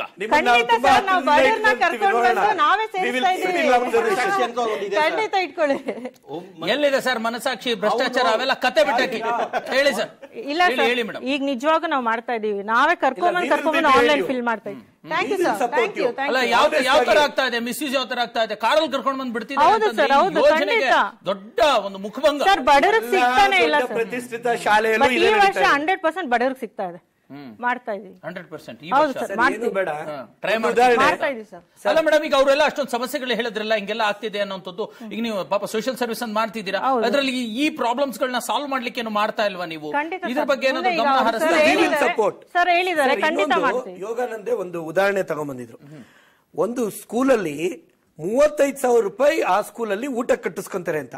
ಅಲ್ಲಿರ್ತಕ್ಕಂಥ 100 ಚಿಲ್ಲರೆ ಮಕ್ಕಳ RT ಅಡಿಯಲ್ಲಿ ಇರ್ತಕ್ಕಂಥವ್ರು ಎಲ್ಲರೂ 35,000 ರೂಪಾಯಿ ಊಟ ಕಟ್ಟಿದ್ದಾರೆ ಅಂದ್ರೆ ಅವು ಬಡವರ ಸರ್? ಇಲ್ಲ. 11,000 ಪಾಪ ಆದಾಯ ತಗೊಂಬಂದು 35,000 ರೂಪಾಯಿ ಊಟಕ್ಕೆ ಕೊಟ್ಟು ಆ ರಾಯಲ್ಟಿಲಿ ಕಾರಲ್ಲಿ ಕರ್ಕೊಂಬಂದು ಬಿಡ್ತಾ ಇರೋರೇ ಇದಾರೆ. ಎಕ್ಸಾಕ್ಟ್ಲಿ, ಅದು ನಿಜ. ಯೋಗಾನಂದ್ ಅವ್ರು, ನನಗೆ ಹೆಲ್ಪ್ ಲೈನ್ ಇದೆಯಾ ಸರ್? ಅದೊಂದು ಹೇಳಿ. ಆಮೇಲೆ ಈಗ 25% ಇವರು ರಿಸರ್ವ್ ಮಾಡಿದಾರಲ್ಲ, ಇದರ ಆಯ್ಕೆ ಹೇಗಾಗುತ್ತೆ? ಹೇಗೆ ಯಾವ್ದಾದ್ರು ಡಿವೈಡ್ ಮಾಡ್ಲಾಗಿದ್ಯಾ? ಏನ್ ಕತೆ, ಏನಾದ್ರು ಈಗ ಆಯ್ಕೆ ಪ್ರಕ್ರಿಯೆ ಹೇಗೆ ನಡೆಯುತ್ತೆ? ಆಯ್ಕೆ ಪ್ರಕ್ರಿಯೆ ಏನ್ ಮಾಡ್ತಾರೆ ಅವರು? ಒಟ್ಟು ಸೀಟ್ಗಳು 1,36,000 ಜನ ಇದೆ. ಈ ಅರ್ಜಿ ಹಾಕಿದ ನಂತರ ಅವರು ಕ್ಯಾಸ್ಟ್ ಮತ್ತೆ ಇನ್ಕಮ್ ಸರ್ಟಿಫಿಕೇಟ್ ಅನ್ನ ಒಂದೊಮ್ಮೆ ವೆರಿಫಿಕೇಶನ್ ಮಾಡ್ತಾರೆ. ಆಧಾರ್ ಈಗ ಆಲ್ರೆಡಿ ಮುಖಾಂತರ ವಿಳಾಸ, ಡೇಟ್ ಆಫ್ ಬರ್ತ್ ಅದೆಲ್ಲ ಫೈನಲೈಸ್ ಆಗಿರೋದ್ರಿಂದ ಅವ್ರಿಗೊಂದು 10-12 ದಿನದಲ್ಲಿ ಎಲ್ಲವನ್ನು ಕೂಡ ಒಂದು ಸ್ಕೂಟ್ನಿ ಮಾಡ್ಕೊಳ್ತಾರೆ. ಆ ನಂತರ ಅವ್ರು ಹೇಳ್ತಾರೆ ರ್ಯಾಂಡಮಸ್ ಆಗಿ ಒಂದು ಸಾಫ್ಟ್ವೇರ್ ನ ರೆಡಿ ಮಾಡಿ ಈಗ 25% ಅಲ್ಲಿ 9.5% SC/ST ಗಳಿಗೆ ಅದನ್ನ ಫಸ್ಟ್ ಸೆಲೆಕ್ಟ್ ಮಾಡ್ಬಿಡ್ತಾರೆ. ಆ SC/ST ಗಳಿಗೆ ಮಾಡಿದ್ಮೇಲೆ ಅದರ್ OBC 16%ಗೆ ಅವರು ಒಂದು ಬಟನ್ ನಮ್ಕಿದ್ರೆ ಇಡೀ ಕರ್ನಾಟಕದ ಎಲ್ಲಾ RT ಸೀಟ್ಗಳು ಒಂದೇ ಜಾಗದಲ್ಲಿ ಆಯ್ಕೆ ಆಗ್ತವೆ. ಯಾವುದೇ BU ಅಂತ ಇಲ್ಲ, DDP ಅಂತ ಇಲ್ಲ, ಯಾರ ಕೈಲೂ ಇಲ್ಲ. ಇಲ್ಲೊಂದು ಸಮಸ್ಯೆ ಇದೆ, ಯಾರು ರೌಂಡ್ ಅಂತ ಮಾಡ್ತಾರೆ. ಅಲ್ಲ ಯೋಗಾನಂದ್, ಇದನ್ನ ಸ್ಪಷ್ಟವಾಗಿ ಹೇಳ್ಬೇಕು. ಈ 2 ರೌಂಡ್ ಪಾಪ ಲಾಟ್ರಿ ಮಾಡ್ತಾರೆ, 3ನೇ ರೌಂಡ್ ಇವ್ರಿಗೆ ಬಿಟ್ಕೊಂತಾರೆ. ಯಾರಿಗೆ? BOಗಳು DC ಮಾಡಕ್ಕೆ. ಅದು ಇದೆಯಾ? BO ಮಾಡಿರೋದ್ರಲ್ಲೇ ಫುಲ್ ಭ್ರಷ್ಟಾಚಾರ ಆಗಿರೋದು. ಕಾರಣ ಹೇಳ್ತೀನಿ. ಅಲ್ಲೆಲ್ಲ ಫಿಕ್ಸ್ಡ್ ಸೀಟ್ಗಳವೆಲ್ಲ ಸರ್, ಅದ್ರಲ್ಲಿ ಬಹುತೇಕ ಸರ್ ಅಲ್ಲಿ ನಮ್ಮಲ್ಲಿ ಪೋಷಕರು ತಪ್ಪಿದೆ. ನಾನು ಅರ್ಜಿ ಹಾಕುವಾಗ 5 ಶಾಲೆಗೆ ಸೆಲೆಕ್ಟ್ ಮಾಡ್ತೀನಿ. 1, 2, 3, 4, 5 ಸೆಲೆಕ್ಟ್. 4ನೇ ಸ್ಕೂಲು 5ನೇ ಸ್ಕೂಲು ಎಲ್ಲಿದೆ ಅಂತಾನೆ ನಂಗೆ ಗೊತ್ತಿಲ್ಲ, ಆ ಸ್ಕೂಲೇ ನೋಡಿರಲ್ಲ. ಏನ್ ಖುಷಿನಲ್ಲಿ ಆನ್ಲೈನ್ ಅಲ್ಲಿ ಸೆಲೆಕ್ಟ್ ಮಾಡ್ತೀನಿ. ಮೊದಲನೇ ರೌಂಡ್ ಅಲ್ಲಿ 4ನೇ ಸ್ಕೂಲ್ಗೂ 5ನೇ ಸ್ಕೂಲ್ಗೂ ಅಕಾಮಿಡೇಷನ್ ಆಗುತ್ತೆ. ಆ ಅರ್ಜಿ ಇಟ್ಕೊಂಡು ಸ್ಕೂಲ್ ಒಳಗಡೆ ಹೋಗ್ತಾರೆ, ನೋಡ್ತಾರೆ ಅಲ್ಲಿ ಟಾಯ್ಲೆಟ್ ಅಲ್ಲೇ ಇದೆ ಸರ್, ಸೀಟ್ ಮುರಿದೋಗಿದೆ ಸರ್, ಕೂತ್ಕೊಳ್ಳೋಕೆ ಚೇರ್ ಇಲ್ಲ ಸರ್, ಈ ಸ್ಕೂಲ್ ಮಾತ್ರ ಬೇಡ ಸರ್ ಅಂದ್ಬಿಟ್ಟು ಮಕ್ಳು ಏನ್ ಮಾಡ್ತಾರೆ, ಸೇರ್ಸೋದಿಲ್ಲ. ಆ ತರ ಸೀಟ್ಗಳು ಉಳಿತವಲ್ಲ, ಯಾರು ಹೋಗ್ದೇನೆ ಅಡ್ಮಿಷನ್ಗೆ ಹೋಗ್ದೇನೆ ಉಳ್ಕೊಳ್ಳೋ ಸೀಟ್ ಇದೆಯಲ್ಲ, ಅದಕ್ಕೆ 2ನೇ ರೌಂಡ್ ಲಾಟ್ರಿ ಮಾಡಬೇಕು. ಪೋಷಕರು ನಮ್ಗೆ ಯಾವ ಸ್ಕೂಲ್ ಬೇಕು, ನಮ್ಮ ಸ್ಕೂಲ್ ಏನು ಹಾಕುವಾಗ್ಲೇನೆ ಅವ್ರಿಗೆ ಏನ್ ಬೇಕು ಅಷ್ಟು ಬೇಕು ಹಾಕೊಂಡ್ರೆ ಸಾಕು. 5 ಇದೆ ಅಂದ್ರೆ 5 ಹಾಕ್ಬೇಕು ಅಂತ ರೂಲ್ಸ್ ಇಲ್ಲ ಸರ್. ಅಲ್ಲ, ಇದ್ರ ಜೊತೆಗೆ ನನಗೆ ಯೋಗಾನಂದ್, ಈಗ ನೀವು ಮಾಡ್ಕೆ ಸರ್ಕಾರದ ಒಂದು ಫ್ರೀ ಸೀಟ್ಗಳನ್ನ ಯೋಜನೆಯಲ್ಲೇ ನನಗೆ ಇಂತಹದೇ ಸ್ಕೂಲ್ ಬೇಕು ಅಂತ ಎಲ್ಲ ನೀವು ಒಳ್ಳೆ ಸ್ಕೂಲ್ ಅಲ್ಲಿ ತಗೊಳ್ಳಿ, ಸಿಗದೆ ಇದ್ರೆ ಈ ಸ್ಕೂಲ್ ಅಲ್ಲಿ ಮಾಡಬೇಕಲ್ಲ. ಎಲ್ಲಾ ಅನುಕೂಲಗಳು ಬೇಕು, ಎಲ್ಲವೂ ಬೇಕು. ನಮ್ಮ ಪೋಷಕರು ಅತಿ ಆಸೆ ಬೇಕು ಅಂತ. ಸರ್, ಫಸ್ಟ್ ರೌಂಡ್ ಅಲ್ಲಿ ಸೆಲೆಕ್ಟ್ ಆಗತ್ತಾ? ಆ ಸ್ಕೂಲ್ ಕಡೆ ಹೋಗಲ್ಲ, 2ನೇ ರೌಂಡಿಗೆ ಬರ್ತಾರೆ, ಕಾಯ್ತಾರೆ. ಮಾಡಬಾರ್ದು ಅದನ್ನ. ಒಂದ್ಸಲ ಸೆಲೆಕ್ಟ್ ಆದ್ಮೇಲೆ ಅವಕಾಶ ಮೊದಲನೇ ರೌಂಡ್ ಅಲ್ಲಿ ಸೆಲೆಕ್ಟ್ ನಿಮಿಷ ನಾವು ಸಾರ್ವಜನಿಕರ ಒಂದು ಕರೆಗೂ ಕೂಡ ಅವಕಾಶ ಕೊಟ್ಟಿದ್ದೀವಿ. ಯಾಕಂದ್ರೆ RTE ಅನ್ನುವಂಥದ್ದು ಇಡೀ ರಾಜ್ಯಕ್ಕೆ ಸಂಬಂಧಪಟ್ಟಿರ್ತಕ್ಕಂಥ ಯೋಜನೆ. ಸಾಕಷ್ಟು ಜನ ಈ ಕುರಿತಂತೆ ಸಮಸ್ಯೆಗಳನ್ನ ಎದುರಿಸ್ತಾ ಇರ್ತಾರೆ ಮತ್ತು ಪ್ರಶ್ನೆಗಳನ್ನು ಕೂಡ ಇಟ್ಕೊಂಡಿರ್ತಾರೆ, ಸಂದೇಹ ಪ್ರಶ್ನೆಗಳನ್ನು ಕೂಡ ಇಟ್ಕೊಂಡಿರ್ತಾರೆ. ಈ ಕುರಿತಂತೆ ಅವರು ಕೂಡ ಮುಕ್ತವಾಗಿ ನಮ್ಮೊಂದಿಗೆ ಮಾತನಾಡ್ಕೋಬಹುದು. ಯಾಕಂದ್ರೆ ಈ ಒಂದು RTEಗೆ ಸಂಬಂಧಪಟ್ಟಂತ ಒಂದು ಅಭಿಯಾನವನ್ನೇ ಜನಶೆ ಮಾಡ್ತಾ ಇರೋದ್ರಿಂದ ಸಾರ್ವಜನಿಕರ ಕೂಗು, ಅಹವಾಲು, ಪ್ರಶ್ನೆ, ಆಕ್ರೋಶ, ಕಳಕಳಿ ಎಲ್ಲವಕ್ಕೂ ಕೂಡ ಅವಕಾಶವನ್ನು ಮಾಡಿಕೊಟ್ಟಿದ್ದೀವಿ. ಬನ್ನಿ, ನಮಗೆ ವಿಜಯಪುರದಿಂದ ನಾಗರಾಜ್ ಅನ್ನೋಂಥವ್ರು ಕರೆ ಮಾಡಿದ್ದಾರೆ. ನಾಗರಾಜ್ ಅವರು ಹೇಳಿ ಸರ್, ಏನ್ ಹೇಳ್ತೀರಿ ಬಗ್ಗೆ? ಸರ್ ನಮಸ್ಕಾರ. ಹೇಳಿ ನಾಗರಾಜ್. ನಮ್ಮೆಲ್ಲ ಅತಿಥಿಗಳಿಗೆ ಮೊದಲು ನಮಸ್ಕಾರ ತಿಳಿಸ್ತೀನಿ ಸರ್. ಆಯ್ತು, ಪ್ರಶ್ನೆ ಕೇಳಿ. ಶಿಕ್ಷಣ ಇಲಾಖೆ RTE ಬಗ್ಗೆ ಮಾತಾಡ್ತಿದ್ರಲ್ಲ, ಇದು ಒಳ್ಳೆ ಕಾನ್ಸೆಪ್ಟ್ ತಗೊಂಡಿದ್ದೀರಿ. ಬಟ್ ನನಗನ್ನಿಸ್ತದೆ, ನಾನು ಒಬ್ಬ ಶಿಕ್ಷಣ ಇಲಾಖೆಯಲ್ಲಿ ಕೆಲಸ ಮಾಡಿ ಬಿಟ್ಟವನಿಗೆ, ಶಿಕ್ಷಣ ಇಲಾಖೆ ಕೆಲಸ ಮಾಡಿ ಬಿಟ್ಬಿಟ್ಟಿದ್ದೀನಿ. ಹೆಚ್ಚಿಗೆ ಅನಿಸುತ್ತದೆ ಎಲ್ಲ ಮಾತಾಡ್ಲಿಕ್ಕೆ. ಅದರಷ್ಟು ಭ್ರಷ್ಟಾಚಾರ ಬೇರೆ ಯಾವ ಇಲಾಖೆಯಲ್ಲೂ ಇಲ್ಲ. ಇದು RTE ಎಲ್ಲ ಇನ್ನೊಂದು ದೊಡ್ಡ ನಮಸ್ಕಾರ. ಅಂದ್ರೆ ಪಾಠ ಹೇಳೋ ಸಂಸ್ಥೆನಲ್ಲ ಭ್ರಷ್ಟಾಚಾರ, ಇಲಾಖೆ ಒಳಗಾಯ್ತು, ನಮ್ಮಂತ ಪಾಲಕರು ಆಯ್ತು, ಶಾಲೆ ನಡೆಸೋರು ಆಯ್ತು, ಎಲ್ಲರೂ ಭ್ರಷ್ಟ ಇದ್ದೀವಿ ನಾವು. ನಮ್ಮ ಒಳಗೆ ನಾವು ಪ್ರಾಮಾಣಿಕತೆನೆ ಬರೋತನ ಯಾವ್ದು ಸುಧಾರಣೆ ಆಗಕ್ಕೆ ಸಾಧ್ಯನೇ ಇಲ್ಲ. ಎಲ್ಲಿದ್ದೀರಿ ಬಡ ಮಕ್ಕಳಿಗೆ RTE ಸೀಟ್ ಸಿಕ್ಕಿದೆ? ಎಲ್ಲಿ ಸಮಸ್ಯೆ ಆಗ್ತಾ ಇದೆ ನಾಗರಾಜ್ ಅವರೇ? ಈಗ ನಾವು ಭಾಷೆ ಬಿಗಿಯೋದು ಬೇಡ, ಖಂಡಿತ ನಿಮ್ಮ ಆಕ್ರೋಶ, ನಿಮ್ಮ ನೋವು ನಮಗೆ ಅರ್ಥ ಆಗುತ್ತೆ. RTEಗೆ ಸಂಬಂಧಪಟ್ಟ ಹಾಗೆ ಸಮಸ್ಯೆಗಳನ್ನ, ಯಾವ ಸಮಸ್ಯೆ ಹೇಗೆ ಸರಿಪಡಿಸಬಹುದು, ಚುಟ್ಕಾಗಿ ಹೇಳಿ.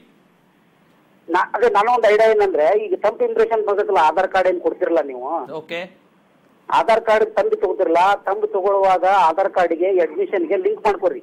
ಆ ವಿದ್ಯಾರ್ಥಿ ಮಾತ್ರ ತಮ್ಮ ಇಂಪ್ರೆಷನ್ ಮಾಡಿದ್ರೆ ಅಲ್ಲಿ ಅದು ಫಿಲಪ್ ಆಗ್ಬೇಕು. ಅಡ್ಮಿಷನ್ ಇಲ್ದಿದ್ರೆ ಅದು ಎರರ್ ಅಂತ ಬಂದು ಅಡ್ಮಿಷನ್ ಕ್ಯಾನ್ಸಲ್ ಆಗ್ಬೇಕು. ಆ ತರ ಏನಾದ್ರು ವ್ಯವಸ್ಥೆ ಮಾಡಿದ್ರೆ. ನಾಗರಾಜ್ ಅವ್ರಿಗೆ ಒಂದ್ ಮಾತು ಹೇಳ್ಬಿಡ್ತೀನಿ. 5 ವರ್ಷದ ಕೆಳಗಿನ ಮಕ್ಕಳಿಗೆ ತಮ್ಮ ಇಂಪ್ರೆಷನ್ ತಗೊಳಕ್ ಬರಲ್ಲ. ಯಾಕಂದ್ರೆ ಬೆಳೆ ಹಂತದಲ್ಲಿ ಅದು ಇಡೀ ದೇಶದಲ್ಲೇ ಇದೆ. 5 ವರ್ಷದ ಕೆಳಗಿನ ಮಕ್ಕಳಿಗೆ ತಮ್ಮ ಇಂಪ್ರೆಷನ್ ತಗೊಳಕ್ ಆಗಲ್ಲ. ಅದಕ್ಕೆ ಈಗ ಅವರು OTP ನಂಬರ್ ಅಂತ ಮಾಡಿ ಮೊಬೈಲ್ಗೆ ಬಂದು ವೆರಿಫಿಕೇಶನ್ ಮಾಡಿ ಮಾಡ್ತಾರೆ. LKG ಮಕ್ಕಳಿಗೆ ಇದು ಸಾಧ್ಯ ಆಗೋದಿಲ್ಲ. ಮೊದಲನೇ ತರಗತಿ ವಿದ್ಯಾರ್ಥಿಗಳಿಗೆ ಆರಾಮಾಗೋದು. ಅವ್ರು ಹೇಳ್ದಂಗೆ ಎಲ್ಲಾ ಕಡೆನೂ KYC ಡಿವೈಸ್ ಇರಲ್ಲ. ಹಾಗಾಗಿ ಏನಾಗ್ತಾ ಇದೆ ಈ ಸಲ ಮತ್ತೆ ಮುಂದಿನ ದಿನ. ಥ್ಯಾಂಕ್ ಯು ವಿಜಯಪುರದಿಂದ ಕರೆ ಮಾಡಿರ್ತಕ್ಕಂಥ ನಾಗರಾಜ್ ಅವರೇ, ಧನ್ಯವಾದ ಕರೆ ಮಾಡೋದಕ್ಕೆ. ಬನ್ನಿ, ಚಂದ್ರಾಪಟ್ಟಣದಿಂದ ಮತ್ತೊಬ್ರು ನಾಗರಾಜ್ ಕರೆ ಮಾಡಿದ್ದಾರೆ. ಎಲ್ಲರೂ ನಾಗರಾಜ್ಗಳು ತಮ್ಮ ಆಕ್ರೋಶ ಇಟ್ಕೊಂಡಿದ್ದಾರೆ ಅಂತ ಅನಿಸ್ತಾ ಇದೆ. ಹೇಳಿ ಸರ್ ನಾಗರಾಜ್ ಅವರೇ. ಸರ್ ಅದು ನಾವು ಹೇಳಿ. ನೀವು ಟಿವಿ ವಾಲ್ಯೂಮ್ ಕಡಿಮೆ ಮಾಡಿಲ್ಲ, ಅದಕ್ಕೆ ನಿಮ್ಗೆ ಎರಡೆರಡು ಕಡೆ ಕೇಳಿಸ್ತಾ ಇದೆ. ಯಾರೇ ಕರೆ ಮಾಡಿದ್ರು ಟಿವಿ ಸೌಂಡ್ ಅನ್ನ ಮೊದಲು ಕಡಿಮೆ ಮಾಡಿ ನಂತರ ಫೋನ್ ಅಲ್ಲಿ ಮಾತಾಡಿ. ಅಲ್ಲ ಸರ್, ಹೊರಗಡೆ ಬಂದಿದ್ದೀನಿ ನಾನು ಇವಾಗ. ಹೇಳಿ ಸರ್. ಅಂದ್ರೆ ಲಿಮಿಟ್ ಎಷ್ಟು ದೂರದಲ್ಲಿ ಇರ್ಬೇಕು? ಅಂದ್ರೆ ಸ್ಕೂಲಿಂದ ನಾವು ಎಷ್ಟು ದೂರದಲ್ಲಿದ್ರೆ ನಮ್ಗೆ RTE ಸೀಟ್ ಸಿಗುತ್ತೆ? ಯಾವ ಊರು ಕೇಳಿ ಸರ್? ಚನ್ನರಾಯಪಟ್ಟಣ ವಿಲೇಜ್ ಇಂದ 1 ಕಿಲೋಮೀಟರ್ ಸರೌಂಡಿಂಗ್ಸ್ ದಾಖಲೆ ಗ್ರಾಮ ಇಟ್ಕೊಂಡು ಸುತ್ತಲಿನ ನೆರೆಹೊರೆ ಶಾಲೆಗಳಿಗೆ ಅಪ್ಲೈ ಮಾಡಬಹುದು. ಅಂದ್ರೆ ಗ್ರಾಮೀಣ ಅಂದ್ರೆ 1 ಕಿಲೋಮೀಟರ್ ಹೊರಗಡೆ ಇದ್ರೆ ಅದು ಸಿಗೋದಿಲ್ವಾ ಸರ್? ಅಲ್ಲ, ಅಲ್ಲಿ ಯಾವ್ದು ಶಾಲೆ ಇಲ್ಲ. ಶಾಲೆ ಇಲ್ಲ ಅಂದ್ರೆ 10 ಕಿಲೋಮೀಟರ್ ಸರೌಂಡಿಂಗ್ ಅಲ್ಲಿ ಇದೆ ಸ್ಕೂಲ್. ಅಂದ್ರೆ ಅದರಿಂದ ಒಳಗಡೆ ಯಾವ್ದು ಇಲ್ಲ.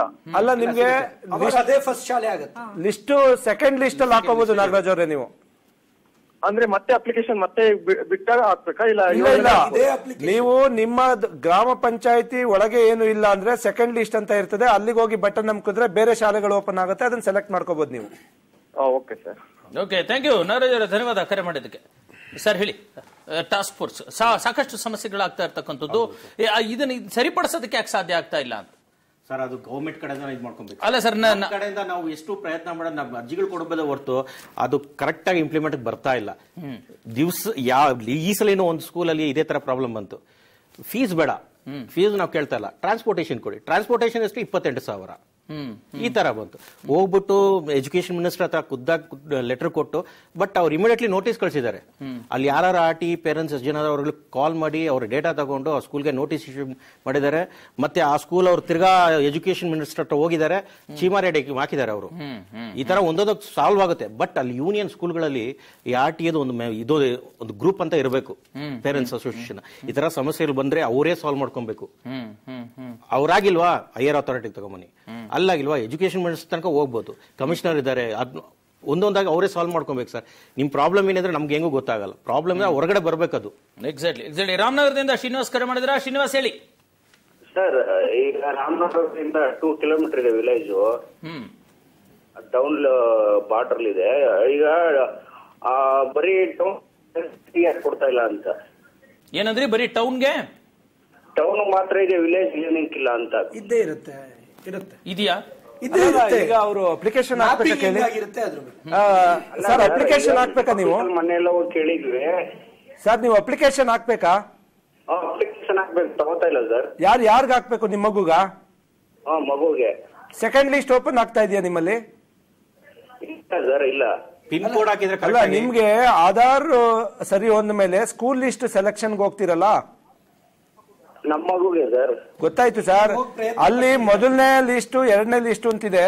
ನೀವು ಅಲ್ಲೊಂದು ಕೆಲಸ ಮಾಡಿ, ನಿಮ್ಗೆ ಗೊತ್ತಾಗಿಲ್ಲ ಅಂದ್ರೆ BO ಆಫೀಸ್ಗೆ ಹೋಗಿ. ಅಲ್ಲಿ ಸರ್ BO ಆಫೀಸ್ಗೆ 4 ದಿವಸ ಹೋಗಿದೀವಿ, ಇನ್ನ ನಾವು ಹಳ್ಳಿಗೆ ಯಾವ್ದು ಬಿಟ್ಟಿಲ್ಲಪ್ಪ, ಬರೀ ಟೌನ್ ಮಾತ್ರ ತಗೋತಾ ಇದೀವಿ. ಅಲ್ಲ, ನಿಮ್ದೇನು ಅಡ್ರೆಸ್ ಡು ನಾಟ್ ಮ್ಯಾಚ್ ಅಂತ ಬರ್ತಾ ಇದೆಯಾ? ಶಾಲೆ ಪಟ್ಟಿ ಓಪನ್ ಆಗ್ತಾ ಇಲ್ವಾ? ಪ್ರಾಬ್ಲಮ್ ಏನ್ ಆಕ್ಚುಲಿ? ಇಲ್ಲ, ಅವ್ರು BO ಆಫೀಸ್ ಅಲ್ಲಿ ಏನ್ ಹೇಳ್ತಾ ಇದಾರೆ ಅಂದ್ರೆ, ನಾವು ತಗೋತಾ ಇಲ್ಲ, ಬರೀ ಟೌನ್ ಲಿಮಿಟ್ ಮಾತ್ರ ತಗೋತಾ ಇದೀವಿ, ಹಳ್ಳಿ ವಿಲೇಜ್ ಯಾವ್ದು ತಗೋತಾ ಇಲ್ಲ. ನೀವು ಸರ್, ನೀವು ನಿಮ್ಮ ಮೊಬೈಲ್ ನಂಬರ್ ಹೇಳಿ ಸರ್. 953830 6044. ನಿಮ್ಮ ಹೆಸರು? ಸರ್, ಈಗ ಕಾರ್ಯಕ್ರಮ ಮುಗಿದ್ಮೇಲೆ ನಿಮ್ಗೆ ಫೋನ್ ಮಾಡ್ತೀನಿ, ನಿಮ್ ಪ್ರಾಬ್ಲಮ್ ಸೆಟ್ರೇಟ್ ಮಾಡೋಣ ಸರ್, ತೊಂದರೆ ಇಲ್ಲ. ಥ್ಯಾಂಕ್ ಯು ಶ್ರೀನಿವಾಸ್ ಅವರೇ ಕರೆ ಮಾಡಿದ್ದಕ್ಕೆ. ಮೇಡಮ್ ಹೇಳಿ. ಈಗ ನೋಡಿ, ಸಾರ್ವಜನಿಕರದ್ದು ಈ ತರದ್ದು ಆಕ್ಚುಲಿ ಸರ್ಕಾರ ಮಾಡ್ಬೇಕಾಗಿರತಕ್ಕಂಥದ್ದು ಈ ತರ, ಈ ಮಾಧ್ಯಮಗಳು ಮಾಡ್ಬೇಕಾಗಿದೆ, ನಿಮ್ಮಂತವರು ಸೋಷಿಯಲ್ ವರ್ಕರ್ಸ್ ಮಾಡ್ಬೇಕಾಗಿದೆ. ಸರ್ಕಾರ ಈ ತರ ಸಮಸ್ಯೆಗಳನ್ನ ಬಗೆಹರಿಸಿ. ನೋಡಿ, ಅವ್ರು BO ಆಫೀಸಿಗೆ ಹೋದ್ರೆ ಹಳ್ಳಿಗಳಿಗೆಲ್ಲಪ್ಪ, ನಮ್ಮಲ್ಲಿ ಬರೋ ಟೌನಿಗೆ ಅಷ್ಟೇ ಇರೋದು ಅನ್ನೋದು. BO ಆಫೀಸಲ್ಲೂ ಎಂತ ಅಧಮರು, ಮೂರ್ಖರು, ಮುಖಾಳರು ಇದ್ದಾರೆ ಅನ್ನೋಂಥದ್ದು ನಾನು ಹೇಳ್ತಾರೆ. ಜನ ವಿರೋಧಿಗಳಿದ್ದಾರೆ, ಬಡವರ ವಿರೋಧಿಗಳಿದ್ದಾರೆ, ಬರೀ ಹಣ ಹೊಡ್ಕೊಂಡು ತಿನ್ನೋರಿದ್ದಾರೆ ಅಂತ. ವಿವೇಚನೆ ಇಲ್ಲ ಸರ್. ಒಂದು ನಿಮಿಷ ನಂಗೆ ಟೈಮ್ ಕೊಡಿ.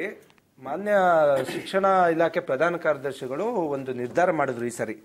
ಎಲ್ಲ BO ಫೋನ್ ಇದೆ ತಗೊಂಡು ಅದಕ್ಕೂ ಶಿವಕುಮಾರ್ ಕರೆ ಮಾಡಿದ್ರೆ. ಶಿವಕುಮಾರ್ ಹೇಳಿ. ನಮಸ್ತೆ ಸರ್. ನಮಸ್ತೆ. ನಾವು ಬೆಂಗಳೂರಿಂದ ಕರೆ ಮಾಡ್ತಾ ಇರೋದು, ಬಟ್ ನಮ್ಮ ನೇಟಿವ್ ಬಂದು Mandya district Kerpete taluk sir. Okay, ನಾವು ಬೆಂಗಳೂರಿಗೆ ಬಂದು 10 years ಆಯ್ತು ಸರ್ ಕೆಲಸ ಮಾಡಕ್ ಮುಂದೆ. ಈಗ ನನ್ನ ಮಗು ಸ್ಕೂಲಿಗೆ ಸೇರಿಸಬೇಕು. ಆಧಾರ್ ಕಾರ್ಡ್ ಎಲ್ಲ ಊರದ ಅಡ್ರೆಸ್ ಇದೆ. ಇಲ್ಲಿ ನಾನು ಅಪ್ಲೈ ಮಾಡಿ ಹುಡುಗನ ಓದಿಸ್ಬೇಕು. ಯಾಕಂದ್ರೆ ನಾನು ಒಂದ್ ಕಡೆ ಇಟ್ಕೊಂಡು ಹುಡುಗನ ಅಲ್ಲಿ ಓದಿಸ್ಕೊಂಡು ಯಾರು ನೋಡ್ಕೊತಾರೆ? ಈಗ ಅಪ್ಪ ಅಮ್ಮ ಯಾರು ಇಲ್ಲ. ನಾವಿಲ್ಲಿ ಕೆಲಸ ಮಾಡ್ಕೊಂಡು ಸೆಕ್ಯೂರಿಟಿ ಕೆಲಸ ಮಾಡ್ಕೊಂಡು ಜೀವನ ಮಾಡ್ತಾ ಇದೀವಿ. ಈಗ ನಾವು ಯಾವ ತರ ಆಪ್ಷನ್ ತಗೊಳ್ಳೋದು? ಊರ್ ಮಾಡ್ಕೊಂಡಿದೀವಿ. ಸರ್, 2 ತಿಂಗಳ ಹಿಂದೆನೆ ನೋಟಿಫಿಕೇಶನ್ ಮಾಡಿ ಆಧಾರ್ ಮ್ಯಾಂಡೇಟರಿ ಮಾಡಿದಾಗಲೇ ಬದಲಾವಣೆ ಮಾಡ್ಕೊಳ್ಳಿ ಅಂತ ಪತ್ರಿಕೆ ಬದಲಾವಣೆಗೆ ಅಂತ ಅವ್ರು ಹೇಳ್ತಾರೆ. ನಿಮ್ದು ಊರಿನ ಅಡ್ರೆಸ್ ಅಲ್ಲಿ ಇದೆಯಲ್ಲ, ಇಲ್ಲಿ ಪ್ರೂಫ್ ನಮ್ಗೆ ಎಲ್ಲಿಂದ ರೇಷನ್ ಕಾರ್ಡ್ ಕಡ್ಡಾಯ ಮಾಡಿದ್ವಿ. ಬೆಂಗಳೂರು ರೇಷನ್ ಕಾರ್ಡ್ ಇಲ್ಲ. ನೀವು ರೆಂಟಲ್ ಅಗ್ರಿಮೆಂಟ್ ತಗೊಂಡೋಗಿ ನಿಮ್ಮ ಬ್ಯಾಂಕ್ ಪಾಸ್ಬುಕ್ ಅಲ್ಲಿ ಚೇಂಜ್ ಮಾಡಿಸ್ಕೊಂಡು ಅದನ್ನ ಆಧಾರ್ ಸ್ಕ್ಯಾನ್ ಮಾಡಿಕೊಟ್ರೆ ನಿಮ್ಮ ಅಡ್ರೆಸ್ ಚೇಂಜ್ ಆಗುತ್ತೆ. ನಿಮ್ಗೆ ರೇಷನ್ ಕಾರ್ಡ್ ಬೇಕಾಗಿಲ್ಲ, ವೋಟರ್ ಐಡಿನೂ ಬೇಕಾಗಿಲ್ಲ, ಏನು ಬೇಕಾಗಿಲ್ಲ. ಓನ್ಲಿ ರೆಂಟಲ್ ಅಗ್ರಿಮೆಂಟ್ ಇದೆಯಲ್ಲ, ಅದನ್ನ ನಿಮ್ ಬ್ಯಾಂಕ್ ಹೋಗಿ ಅಡ್ರೆಸ್ ಚೇಂಜ್ ಮಾಡ್ಕೊಡಿ ಅಂದ್ರೆ ಪಾಸ್ಬುಕ್ ಅಲ್ಲಿ ಕೊಡ್ತಾರೆ. ಅದನ್ನ ನೀವು ಸ್ಕ್ಯಾನ್ ಮಾಡಿದ್ರೆ ಆಧಾರ್ ಚೇಂಜ್ ಮಾಡ್ಕೋಬಹುದು. ಅದನ್ನೇ ಕನ್ಫರ್ಮ್ ಮಾಡಿದೆ ಸರ್. ಎಲ್ಲೋದ್ರೂ ಆಧಾರ್ ಕಾರ್ಡ್ ಚೇಂಜ್ ಮಾಡ್ಕೊಡ್ತಾ ಇಲ್ಲ. ನೀವೊಂದ್ ಕೆಲಸ ಮಾಡಿ, ನಮ್ಮ ಕಚೇರಿಗೆ ಬನ್ನಿ, ನಾವು ಮಾಡ್ಕೊಡ್ತೀವಿ. ಸರಿ ಸರ್, ಥ್ಯಾಂಕ್ ಯು ಸರ್. ಅದನ್ನೇ ಕೇಳೋಣ ಮಾಡಿದೆ ಸರ್. Thank you sir. ಈಗ ಈ ಬಾರಿ ಏನ್ ಮಾಡಿದ್ರು, ನಾವು 3 ವರ್ಷದಿಂದ ಆರೋಪ ಮಾಡ್ತಾ ಇದ್ದೋ, ನೀವು ಆನ್ಲೈನ್ ವ್ಯವಸ್ಥೆ ಮಾಡಿದೀರಾ, ಪಾರದರ್ಶಕತೆ, ಟ್ರಾನ್ಸ್ಪರೆನ್ಸಿ, ಓಕೆ. ಈ ತಳಮಟ್ಟದ ಜನಗಳಿಗೆ ಹೆಂಗ್ ಹೋಗ್ಬೇಕು? ಅವರು ಸೈಬರ್ ಸೆಂಟರ್ ಅಲ್ಲಿ ಸುಲಿಗೆ ನಡೀತಾ ಇದೆ. ಒಂದ್ ಅರ್ಜಿ ಹಾಕಕ್ಕೆ 500, 600, 700 ತಗೊಳ್ತಾ ಇದ್ದಾರೆ. ಈಗ ನೀವೇ ಎಷ್ಟು ಮಟ್ಟಿಗೆ ಅನ್ನೋದ್ರ ಮೇಲೆ ಅದು ಸುಲಿಗೆ ಜಾಸ್ತಿ ಆಗಿದೆ. ಈಗ ನೀವು ಇದನ್ನ ವ್ಯವಸ್ಥೆ, ಒಂದು ಟೆಕ್ನಾಲಜಿನ ಅಡಾಪ್ಟ್ ಮಾಡ್ಕೊಂಡ್ಮೇಲೆ ಅದನ್ನ ತಲುಪಿಸೋಕು ಕೂಡ ಸಹಾಯ ಮಾಡಬೇಕು. ನೀವು ಟೆಕ್ನಾಲಜಿ ಮಾಡಿ ಬಿಟ್ಬಿಡೋದಲ್ಲ, ಅದನ್ನ ಉಪಯೋಗಿಸ್ಕೊಳ್ಳುವಂತ ಬಡ ಜನಕ್ಕೆ ಅನುಕೂಲ ಆಗೋ ರೀತಿಯಲ್ಲಿ ನೀವು ಕಾರ್ಯಪ್ರವೃತ್ತರಾಗಬೇಕು. ನೀವು ಏನಾರ ಮಾಡಿ ಅಂತ ಹೇಳಿದ್ದು, ಅವ್ರು ಮಾಡ್ಲಿಲ್ಲ. ನಮ್ಮ ಸಂಸ್ಥೆ ಕಳೆದ 3 ವರ್ಷದಿಂದ ಉಚಿತ ಆನ್ಲೈನ್ ಕೇಂದ್ರಗಳನ್ನ ತರಿತಾ ಬರ್ತಾ ಇದೀವಿ. ಇಡೀ ಬೆಂಗಳೂರಿನಲ್ಲಿ ಮೊದಲ ವರ್ಷ ಶುರುವಾದಾಗ 3 ಸೆಂಟರ್ ಮಾಡಿದ್ವು, ಕಳೆದ ವರ್ಷ 7 ಸೆಂಟರ್, ಈ ವರ್ಷ 34 ಸೆಂಟರ್ಗಳನ್ನ ಮಾಡಿದೀವಿ. ಯಾವುದು ನಿಮ್ಮ ಸಂಸ್ಥೆ? Students and parents association, students and parents association ಮಾಡಿದೀವಿ. ಈಗ ನಮ್ಮನ್ನ ನಾವು ಒತ್ತಾಯ ಮಾಡಿ ಈ ವರ್ಷ ಏನ್ ಮಾಡಿದ್ರು, ಎಲ್ಲ BOಗಳಿಗೆ ಕರೆದು ಒಂದು ಮೀಟಿಂಗ್ ಮಾಡಿದ್ರು. ನೀವು 4 ಸಿಸ್ಟಮ್ ಹಾಕ್ಬೇಕು ಸಿಟಿಗಳಲ್ಲಿ, ಹಳ್ಳಿಗಳಲ್ಲಿ ವಿಲೇಜ್ ಅಲ್ಲಿ 2 ಸಿಸ್ಟಮ್ ಹಾಕಿ ಬಂದ ಜನಗಳಿಗೆ ₹1 ತಗೊಳ್ದಂಗೆ ಅಪ್ಲಿಕೇಶನ್ ಹಾಕ್ಬೇಕು ಅಂತ. ನಾನು ನಿನ್ನೆ ರಾತ್ರಿ ನೋಡ್ತೀನಿ ಸರ್, ಬೆಂಗಳೂರು ನಗರ ಜಿಲ್ಲೆ 18,000 ಅಪ್ಲಿಕೇಶನ್ ಇದೆ. BO ಎಷ್ಟು ಹಾಕಿದ್ದಾರೆ ಅಂದ್ರೆ 1,500 ಹಾಕಿದ್ದಾರೆ. ಇನ್ ಮಿಕ್ಕಿದೆಲ್ಲ ನಮ್ಮ ಪೇರೆಂಟ್ಸ್ ಅಸೋಸಿಯೇಷನ್ ಜನರಲ್ ಹಾಕಿರೋದು 16,000 ಅರ್ಜಿಗಳು. ನಾನು ಹೇಳ್ದೆ, ಏನ್ ಸರ್ ಇದು, ನೀವು ಫ್ರೀ ಆಗಿ ಮಾಡ್ತೀವಿ ಅಂದ್ರಿ, BO ಆಫೀಸ್ಗಳಲ್ಲಿ ನಿಮ್ ಸ್ಟ್ರೆಂತ್ ತೋರಿಸಿ, ನಿಮ್ ಅಪ್ಲಿಕೇಶನ್ ಎಲ್ಲ ಹಾಕಿದೀರಾ ನೀವು. ಇವನ್ 2,000 ರೀಚ್ ಆಗಿಲ್ಲ ನಿಮ್ದು. ಪೇರೆಂಟ್ಸ್ ಇದೆ 16,000 ಅಪ್ಲಿಕೇಶನ್ಸ್ ಇದೆ ಅಂದ್ರೆ ಅವರು ಪ್ರಿನ್ಸಿಪಾಲ್ ಸೆಕ್ರೆಟರಿ ಅವರು ಯಾವ ಆಶಯವನ್ನು ಇಟ್ಕೊಂಡು ಮಾಡಬೇಕು ಅಂತ ಜನಗಳಿಗೆ ಒಳ್ಳೇದ್ ಮಾಡಬೇಕು, ಅದು ಯಾವ್ದು ಕೂಡ ಸಫಲ ಆಗಿಲ್ಲ. ಇಲ್ಲಿ ಅಪ್ಲಿಕೇಶನ್ ನೋಡಿದ್ರೆ ಗೊತ್ತಾಗ್ತಾ ಇದೆ. ಇದು ಹೊಗಳಿಕೆ ಅಲ್ಲ, ಮಾನ್ಯ ಮಂತ್ರಿ ಆಗಿರ್ಬೋದು, ಕಾರ್ಯದರ್ಶಿ ಆಗಿರ್ಬೋದು, ಕಮಿಷನರ್ ಆಗಿರ್ಬೋದು, ತುಂಬಾ ಸ್ಪಷ್ಟವಾಗಿ ಅವ್ರ ಉದ್ದೇಶ ಪಾಪ ನಾವು ನೋಡ್ತೀವಿ ಫಿಸಿಕಲಿ ಅವ್ರು 9-10 ಗಂಟೆ ತನಕ ಕೆಲಸ ಮಾಡ್ಕೊಂಡು ಇವ್ರ ಹಿಂದೆ ಬಿದ್ದಿದ್ದಾರೆ. ಅದಕ್ಕೂ ನಾವೇ ಕಾರಣ ಅಂತ ನಾನು ಒಂದು ಸಲ ಹೇಳಕ್ಕೆ ಒಂದು ಬೀದರಿಂದ ಕರೆ ಇದೆ ಸರ್, ಬಹಳ ದೂರದಿಂದ ಮಾಡಿದ್ದಾರೆ. ಪ್ರಶಾಂತ್ ಕರೆ ಮಾಡಿದ್ರೆ. ಪ್ರಶಾಂತ್ ಹೇಳಿ ಸರ್ ನಿಮ್ಮ ಅಭಿಪ್ರಾಯ ಅಥವಾ ಪ್ರಶ್ನೆ. ಸರ್ ನಮ್ಮ ಅಭಿಪ್ರಾಯ, ಇಲ್ಲಿ ಹಳ್ಳಿಗೆ ಸ್ಕೂಲ್ ಇಲ್ಲ ಸರ್. ಇಲ್ಲಿ ನಮ್ದು ಆಧಾರ್ ಕಾರ್ಡ್ ಲಿಂಕ್ನಿಂದ ಅಪ್ಲಿಕೇಶನ್ ಹಾಕ್ಲಕ್ ಹೋಗಿದ್ರೆ ಶಾಲೆ ಬರ್ತಂತ ಅಪ್ಲಿಕೇಶನ್ ನಮ್ದು ಹೇಗೆ ಕೊಡಬೇಕು? ಆಧಾರ್ ಕಾರ್ಡ್ ಏನ್ ನನಗೆ ಸ್ಪಷ್ಟವಾಗಿ ಹೇಳಿ, ಸಮಸ್ಯೆ ಏನು? ಆರಾಮಾಗಿ ಹೇಳಿ, ನಿಧಾನವಾಗಿ ಹೇಳಿ. ನನ್ನ ಸಮಸ್ಯೆ ಸರ್, ಈ ಆಧಾರ್ ಕಾರ್ಡ್ ಲಿಂಕ್ ನಮ್ಮ ಅಡ್ರೆಸ್ ಬೀರಿಕೆ ಬರಬೇಕಂತ ಬೀರಿಕೆ ಇದೆ. ಇಲ್ಲ ಶಾಲೆ ಇಲ್ಲ ಅಂತ ಹೇಳಿ ಬರ್ತದೆ ಅಪ್ಲಿಕೇಶನ್ ಸರ್. ಶಾಲೆ ಇರಕ್ಕೆ ನಮ್ಮ ಊರಾಗ ಶಾಲೆ ಇಲ್ಲ ಅಂದ್ರೆ ಹೆಂಗ್ ಸರ್? ಅವ್ರ ಊರಲ್ಲಿ ಶಾಲೆ ಇಲ್ಲ, ಏನ್ ಮಾಡ್ಬೇಕು? ನಾನು ಇದ್ರಲ್ಲಿ ಸೇರಿಸ್ಬೇಕು, ಏನ್ ಮಾಡ್ಬೇಕು? ನಿಮ್ಮ ಊರಲ್ಲಿ ಶಾಲೆ ಇಲ್ಲ ಅಂದ್ರೆ ಸೆಕೆಂಡ್ ಲಿಸ್ಟ್ ಹೋಗ್ಬೇಕು. ಸೆಕೆಂಡ್ ಲಿಸ್ಟ್ ಅಲ್ಲೂ ಇಲ್ಲ ಅಂದ್ರೆ ನೀವು ಅನುದಾನಿತ ಶಾಲೆಗೆ ಹೋಗ್ಬೇಕು. ಅನುದಾನಿತ ಶಾಲೆಗಳಿಲ್ಲ ಅಂದ್ರೆ ಸರ್ಕಾರಿ ಶಾಲೆಗೆ ಹೋಗ್ಬೇಕು. ಓಕೆ, 4 ಆಪ್ಷನ್ಸ್ ಇದೆ Prashanth. Okay, thank you Prashanth ಕರೆ ಮಾಡಿದ್ದಕ್ಕೆ. 4 ಆಪ್ಷನ್ಸ್ ಗಳಿದಾವೆ. ಒಂದು ಪುಟ್ಟ ಬ್ರೇಕ್ ತೆಗೆದುಕೊಂಡು ಬರ್ತೀನಿ ಸರ್, ನಿಮ್ಮ ಹತ್ರಕ್ಕೆ ಬರ್ತೀನಿ. ನಾನು ಸಾಕಷ್ಟು ಒಂದು ಜಾಗೃತಿಯನ್ನು ಮೂಡಿಸ್ತಾ ಇದೀವಿ RTA ಈಗ, ಯಾಕಂದ್ರೆ ಈಗ ಮಾರ್ಚ್ 31 ಲಾಸ್ಟ್ ಡೇಟ್ ಸರ್ಕಾರ ಕೊಟ್ಟಿರ್ತಕ್ಕಂಥದ್ದು. ಸಾಕಷ್ಟು ಇನ್ನು ಜನಗಳಲ್ಲಿ ಜಾಗೃತಿ ಆಗಬೇಕಾಗಿದೆ, ಅಪ್ಲಿಕೇಶನ್ಸ್ ನ ಹಾಕಬೇಕಾಗಿದೆ. ಟೈಮೇ ಇಲ್ಲ. ಇವತ್ತು 28 ಮುಗೀತು, ಇವತ್ತು ಮುಗೀತು, ಇನ್ನು 3 ದಿನ 29, 30, 31 3 ದಿನದಲ್ಲಿ ಉಳಿದಿರ್ತಕ್ಕಂಥವ್ರು RTA ಹಾಕಬೇಕು. ಪಾಪ ಹೊಟ್ಟೆಪಾಡಿಗೆ ಎಲ್ಲೆಲ್ಲೋ ಗುಳೆ ಹೋಗಿರೋರು ಇರ್ತಾರೆ, ಎಲ್ಲ ಊರ್ ಬಿಟ್ಟು ಹೋಗಿರೋರು ಇರ್ತಾರೆ. ಯಾಕಂದ್ರೆ ಬಡವರಿಗೋಸ್ಕರನೇ ಯೋಜನೆ ಇರ್ತಕ್ಕಂಥದ್ದು, ಉಳ್ಳವರೇನು ಹಾಕೋಲ್ಲ. ಬಟ್ ಅಂತವ್ರು ಇದ್ದಾರೆ, ನಾಚಿಕೆ ಮಾನ ಮರ್ಯಾದೆ ಇಲ್ದಿರೋ ಉಳ್ಳವರು ಕೂಡ ಆ ಟೀನಲ್ಲಿ ಹಾಕೊಂಡು ಸೀಟ್ ಪಡೆಯುವಂತವ್ರು ಇದ್ದಾರೆ. ನಾವು ಅಂತವ್ರನ್ನ ಸೈಡಿಗೆ ಇಡೋಣ. ಆದ್ರೆ ಬಡವರ ಪರವಾಗಿ ನಾವು ಈ ಕಾರ್ಯಕ್ರಮವನ್ನು ಮಾಡ್ತಾ ಇದೀವಿ. ಅವ್ರು ಏನ್ ಮಾಡಬಹುದು ಚರ್ಚೆ ಮಾಡೋಣ ಪುಟ್ಟ ಬ್ರೇಕ್ನ ಬಳಿಕ.